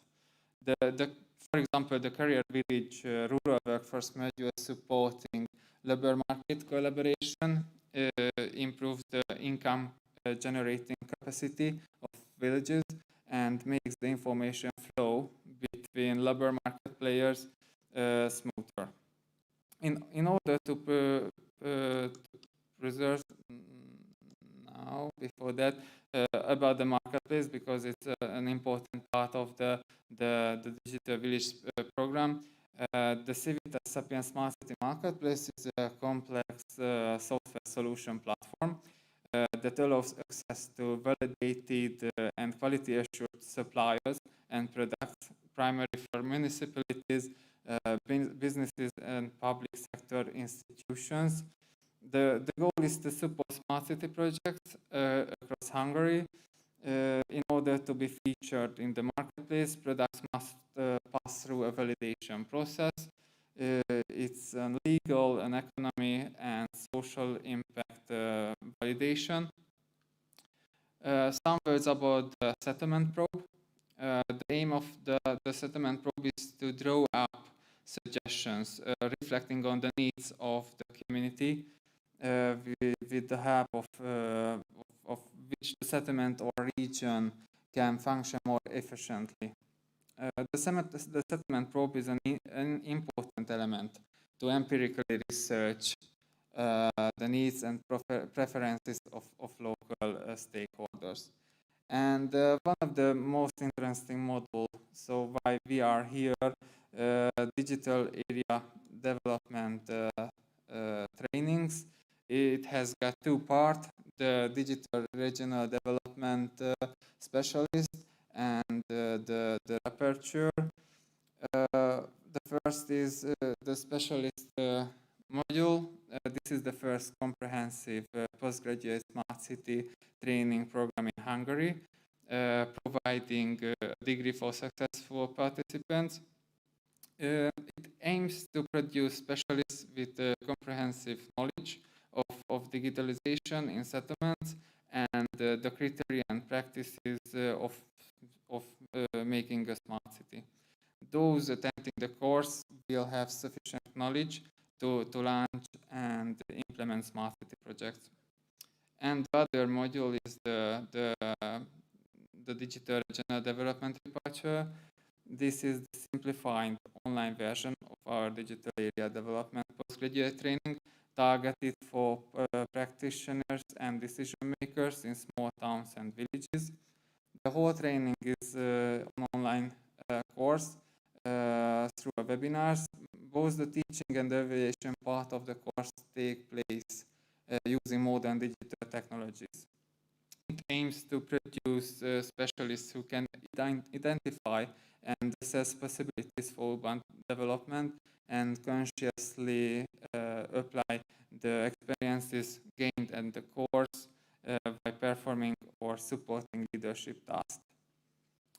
Those who complete the training will be part of the Digital Regional Development Alumni Network, furthermore to a complex package of services, including opportunities to participate in tenders connected to smart regional or smart city development and events, for example.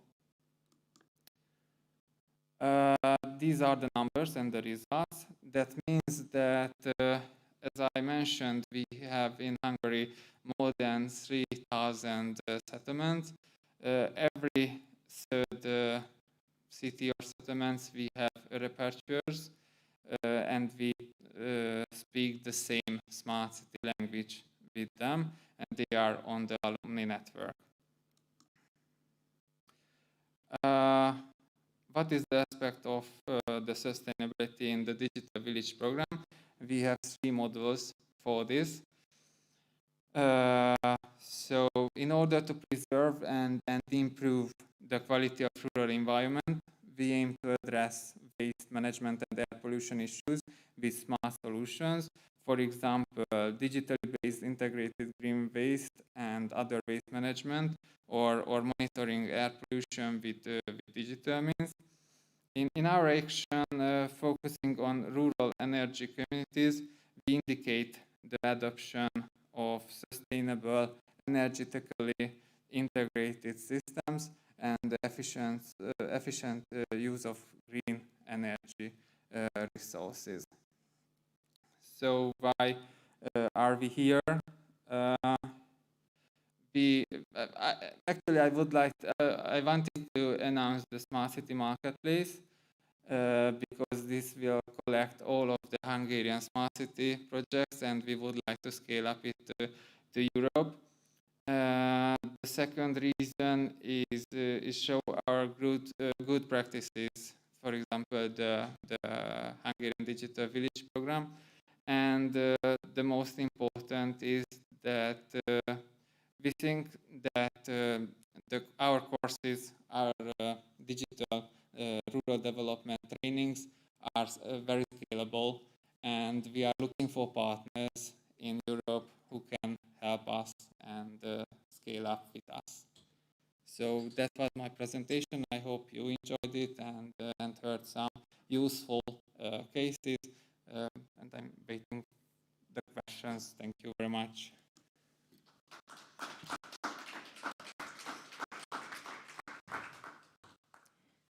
Thank you very much, Adam, for an interesting presentation. If you don't mind, I would address you already a first question. I'm sure that your team has studied many good and best practices around the world to develop this digital village program. Is there any alternative rural development course in Central Europe? Thank you. Actually, we examined all of the most of all practices. Has a website, Europe Network of Rural Developments, and we checked it, and in Hungary I'm sure that it is the only one, and we know that in Poland has another course, but I think not so scalable, and it's not a webinar, so harder to reach everyone. Okay, and do you have any idea how many potential Hungarian smart city solution developers will register on the market? Okay, we collected them or tried to with Google, and we found more than 150 just in Hungary. So hope that we can address them and they will register. It's not so complicated, only a register need, and after fill the validation questions. So after we launched it in 2022, we would like to find the mistakes and after scale it to the Europe market. Okay, thank you very much. Then. Thank you. In his speech, the State Secretary Steiner outlined many policy efforts to achieve sustainability goals. Our final presentation today will present a model that is relatively new endeavor in Baden-Württemberg for closer cooperation between universities and industry. Mr. Tihamir Tóth, who is the Director of Strategic Development in the Molpan University Circular Economy Science and Innovation Park, will present us a Green Economy Innovation Park model.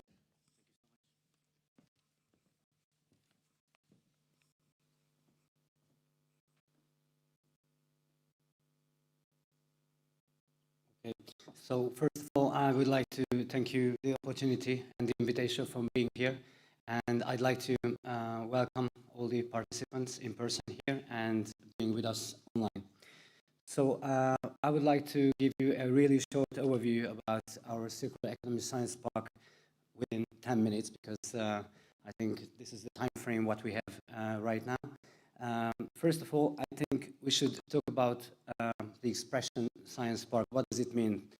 How do we Hungarians understand this expression science park? the innovation, the Minister for Innovation and Technology and the government declared its intention a few years ago. I think a lot of you remember that, that we should transform Hungary from a manufacturer and assembly country to innovation-based economy to increase somehow the added value delivered by the country. There are a lot of governmental measures, financial sources, policies that support this really high-level aim, but I think this is one of the most important measures launched by the Ministry for Innovation and Technology. This is the so-called Science Park program. I think in Germany it's quite familiar for all of you that universities and industrial players cooperate in a quite deep way. In Hungary we have problems with it, to be honest, and the Science Park program's most important aim is to connect the academic knowledge with the market players, with the industrial players, in order to reduce, on one hand, as we call it, the lar pour lar innovations coming out from universities, and on the other hand, to strengthen the innovation and R&D activities in the industry in Hungary. In this program, there will be 9 science parks developed, 2 in Budapest and 7 on the countryside. And its aim is to create really strong and powerful economical centers. And these economical centers will be the most important locations for this economical transformation. And one of these science parks will be, or it is already, because we started our work 2 years ago, the Circular Economy Science Park, which is located in the southwestern part in Hungary, in Nagykanizsa, called in the town of Nagykanizsa, and supported by by another city from Westrim. The reason is why it works like this way, because we have 2 founders. The first of the founder is the University of Pannonia, which is a quite special university in Hungary. It works in a network model. So they have 3 locations. One location, the headquarters itself in Veszprém, and 2 other campuses in Zalaegerszeg, and the other one in Nagykanizsa. The other one, the other founder is the MOL Group, which is Hungary's largest company. It's they come from the oil industry, and which is common at both of the founders, that both of them are in a transition phase. Why do I say this? University of Pannonia was a state-owned university, and right now there was a model change. Maybe you have read about its negative and positive comments as well. But they become a foundation-owned university. De facto, it means it's a kind of a private university. And the most important aim that this model change has happened, that the government wanted to change the approach of the universities, to change the approach of the management of the universities to become much more market-oriented, much more business-oriented. This transition of the MOL Group is, I think, it's selbstverständlich, so quite obvious. It's because we don't know what will happen with oil.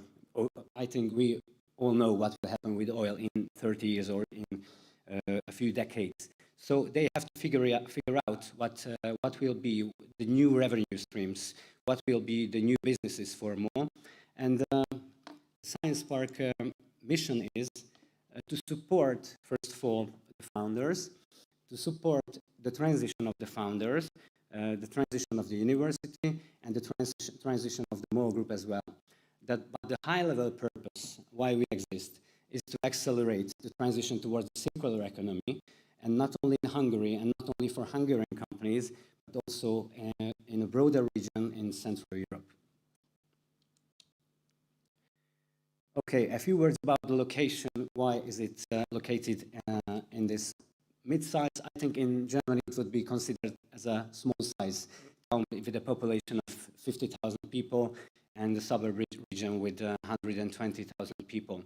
So Nagykanizsa is located in the southwestern part of Hungary, and it has been for 800 years agate for other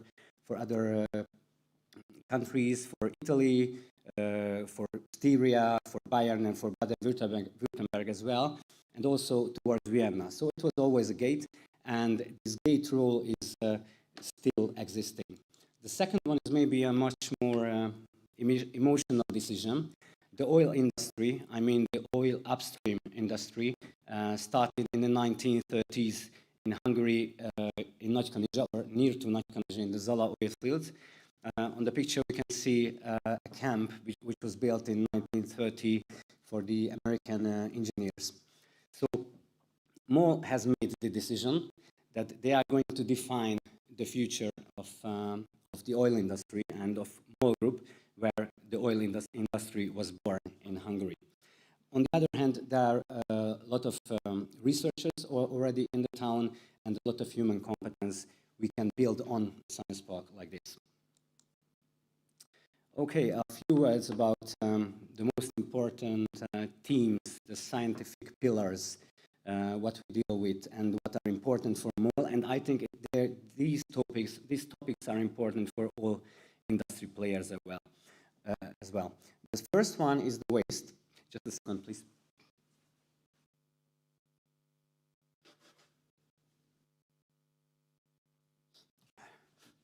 So the first one is the waste recycling. Here we have two flagship projects, what we focus on. Both of them come from one origin, from the waste. What can we do with the waste, and how can we deliver at the end a new raw material which has a higher value than the waste itself?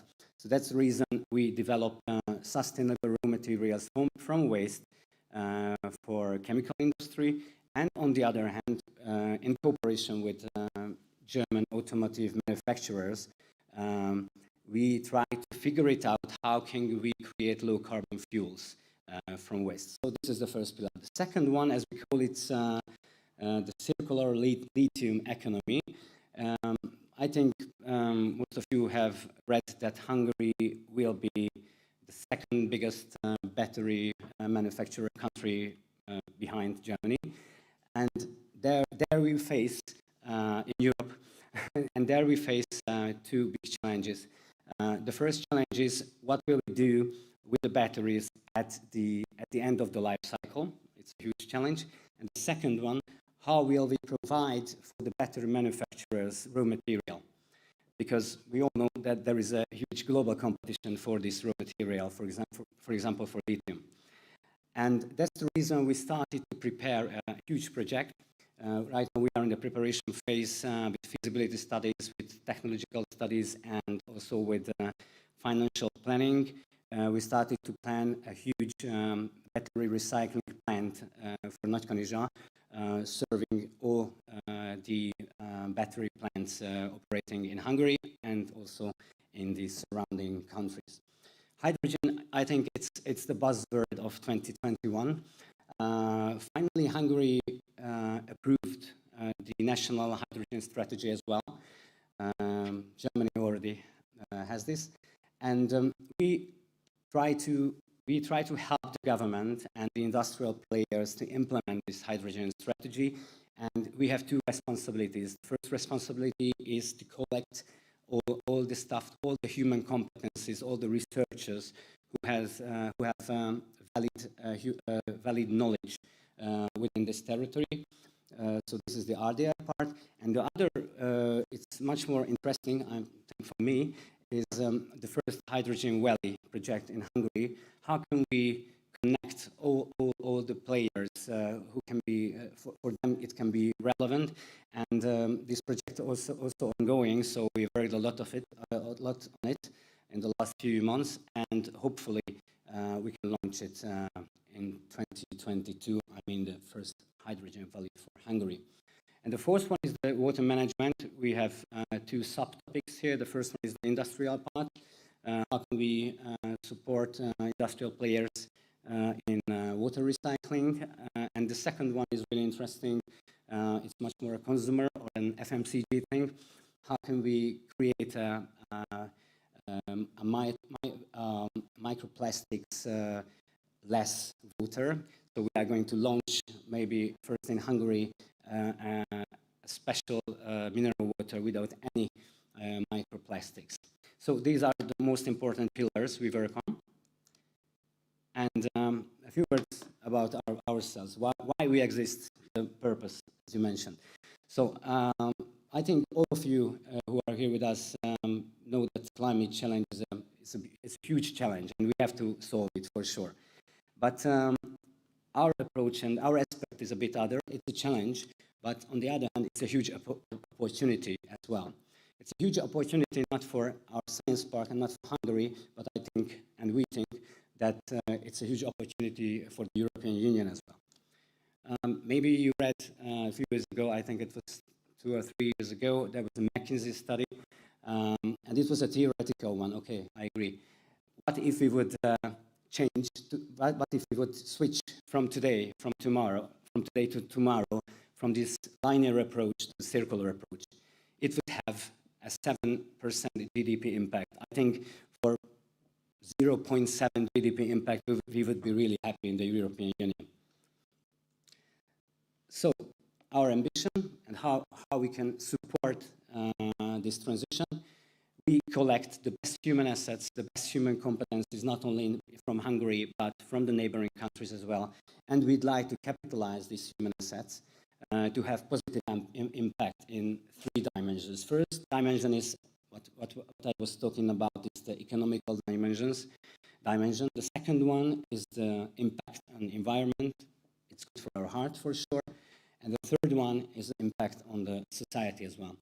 And the impact has to be delivered not only on local level in the region of Nagykanizsa or in southwestern Hungary, but also on a national level. So it should have a huge impact on Hungary's economy as well.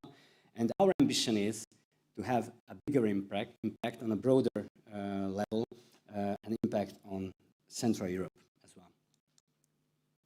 So I think I won't have time for this slide, but I wanted to show you that to build up a project like this, it's a huge effort. We are really passionate about this. So this is what keeps us awake all night, literally. So we have a lot to do, a lot of projects, like I think 120 projects running parallelly to build this up. And we are at the beginning. We started only 2 years ago, and we will finish it, I think, never. But it's what are the most important activities we are going to do. The first one is the physical infrastructure. We are right now in the planning phase, and at the end of next year, we are going to start the building part. So we want to build a world-class physical infrastructure, not only for the university, but more importantly for all the researchers and scientists. There will be laboratories, explosion-safe laboratories, incubation center, technology transfer center, and a lot of educational and RDI spaces within these buildings. And the building is a circle, for sure. So besides this, building up the infrastructure, the physical infrastructure, for us it's more important to build up or to expand the human competence. We already hired in the last year 30 researchers to Nagykanizsa, and our plan to recruit on top of this 200 more researchers and scientists in the coming 5 years. And what is really important that this is not only an RDI center, because as I mentioned at the beginning, the government has an intention to somehow to speed up the Hungarian economy and to increase the added value as well. So we build besides, so next to the science park, a technology park, that is an industrial park, where our partners, our industrial partners, will have the opportunity to scale up their innovations and to try it in real. So it's really important for us to provide space for them as well. And besides this, the most important part, and the reason I'm here is that we try, it's more than a trial because we are going to launch it in December. So we are going to launch an international circular economy cluster this December. Here you can see the regions what we would like to address. Of course, one of them is the V4 region. The other one is the Baden-Württemberg, Austria, Bayern region, because Hungary has really strong connections with these areas. And the other one is addressing Slovenia and the upper part, the northern part of Italy. Why we do this? Because maybe it was a bit misunderstandable at the beginning. MOL is a founder and not a gatekeeper. So this is what we build up. It's an open ecosystem for all the companies and for all the institutes and for all the universities who are active in the topic of circular economy and sustainability, and not only from Hungary, but also from other countries, for example, from Germany as well. We try to support small and medium enterprises and startups with knowledge, with consulting, with financial sources, state donations, or venture capital as well. And we'd like to support also multinational or large corporations as well. We already have started negotiations with big companies, also here in your regions, with big German companies.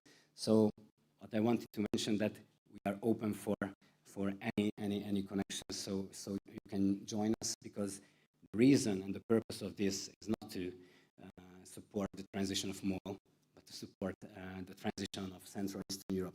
So all these efforts and all these things, what I mentioned, are before us. A lot to do, but if we succeed, and our track record right now is quite good, so we are really passionate and we think we will succeed.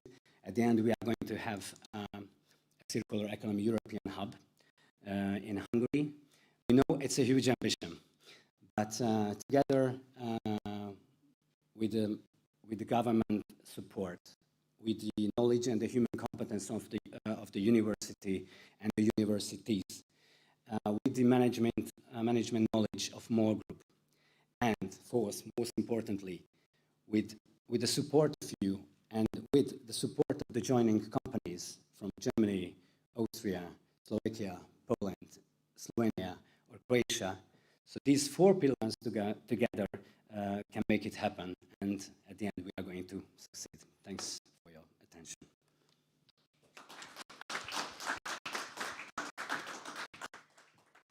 Thank you very much for presenting this really very ambitious project. I think also from the priority area point of view, it's really interesting even for us, because we are also dealing with these questions on a daily basis. And I'm also sure that the European Commission must be also very interested for these activities, that probably you already have contact with them, because I think they will be impressed about these great plans. And basically all the questions what I wanted to ask you, you already answered. And what I can do is now really to wish you all the best for the implementation. And I really hope that within the frame of the project there are going to be possibilities for cooperation also with Baden-Württemberg companies or even scientists. That could be a great opportunity, I think, for both countries. Thank you so much. So sometimes it looks like it's kind of a march, but honestly, it's a lot of effort and stress behind the scenes. But we have a small team, like 20 or 30 people, not more right now. We are going to have 400 or 500 soon. But honestly, we literally don't sleep. But this is our goal of life, so we want to make this happen. Okay, that sounds great. Thank you very much once again. It was really very interesting. I think also for my colleagues in the ministry. Maybe as a very last point, let me mention that unfortunately, due to the pandemic situation, One of our presenters couldn't join us today. He's Professor János Tamás from the University of Debrecen. There was a cooperation between the University of Debrecen and the University of Stuttgart. They have carried out a research project with the co-ministries responsible for the project was Professor János Tamás. And he sent us a video message, but unfortunately we will not be able to see this video due to technical problems. So thank you very much for his video message. We will of course publish it and you will be able to watch the video message also when after the conference. So we came to the end now to our event, but before we close, I have to tell you for those who are not here in presence that we planned today a small pop-up market here outside in another room, but unfortunately due to the situation we are not able to show you this live, but there is a short video about our presenters who are here today with us. So if you don't mind, we would show you our little pop-up market here on sustainability.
Thank you very much. I hope we could give you a short impression how our day was here in Stuttgart, and really hope that the next time you will also able to join us personally.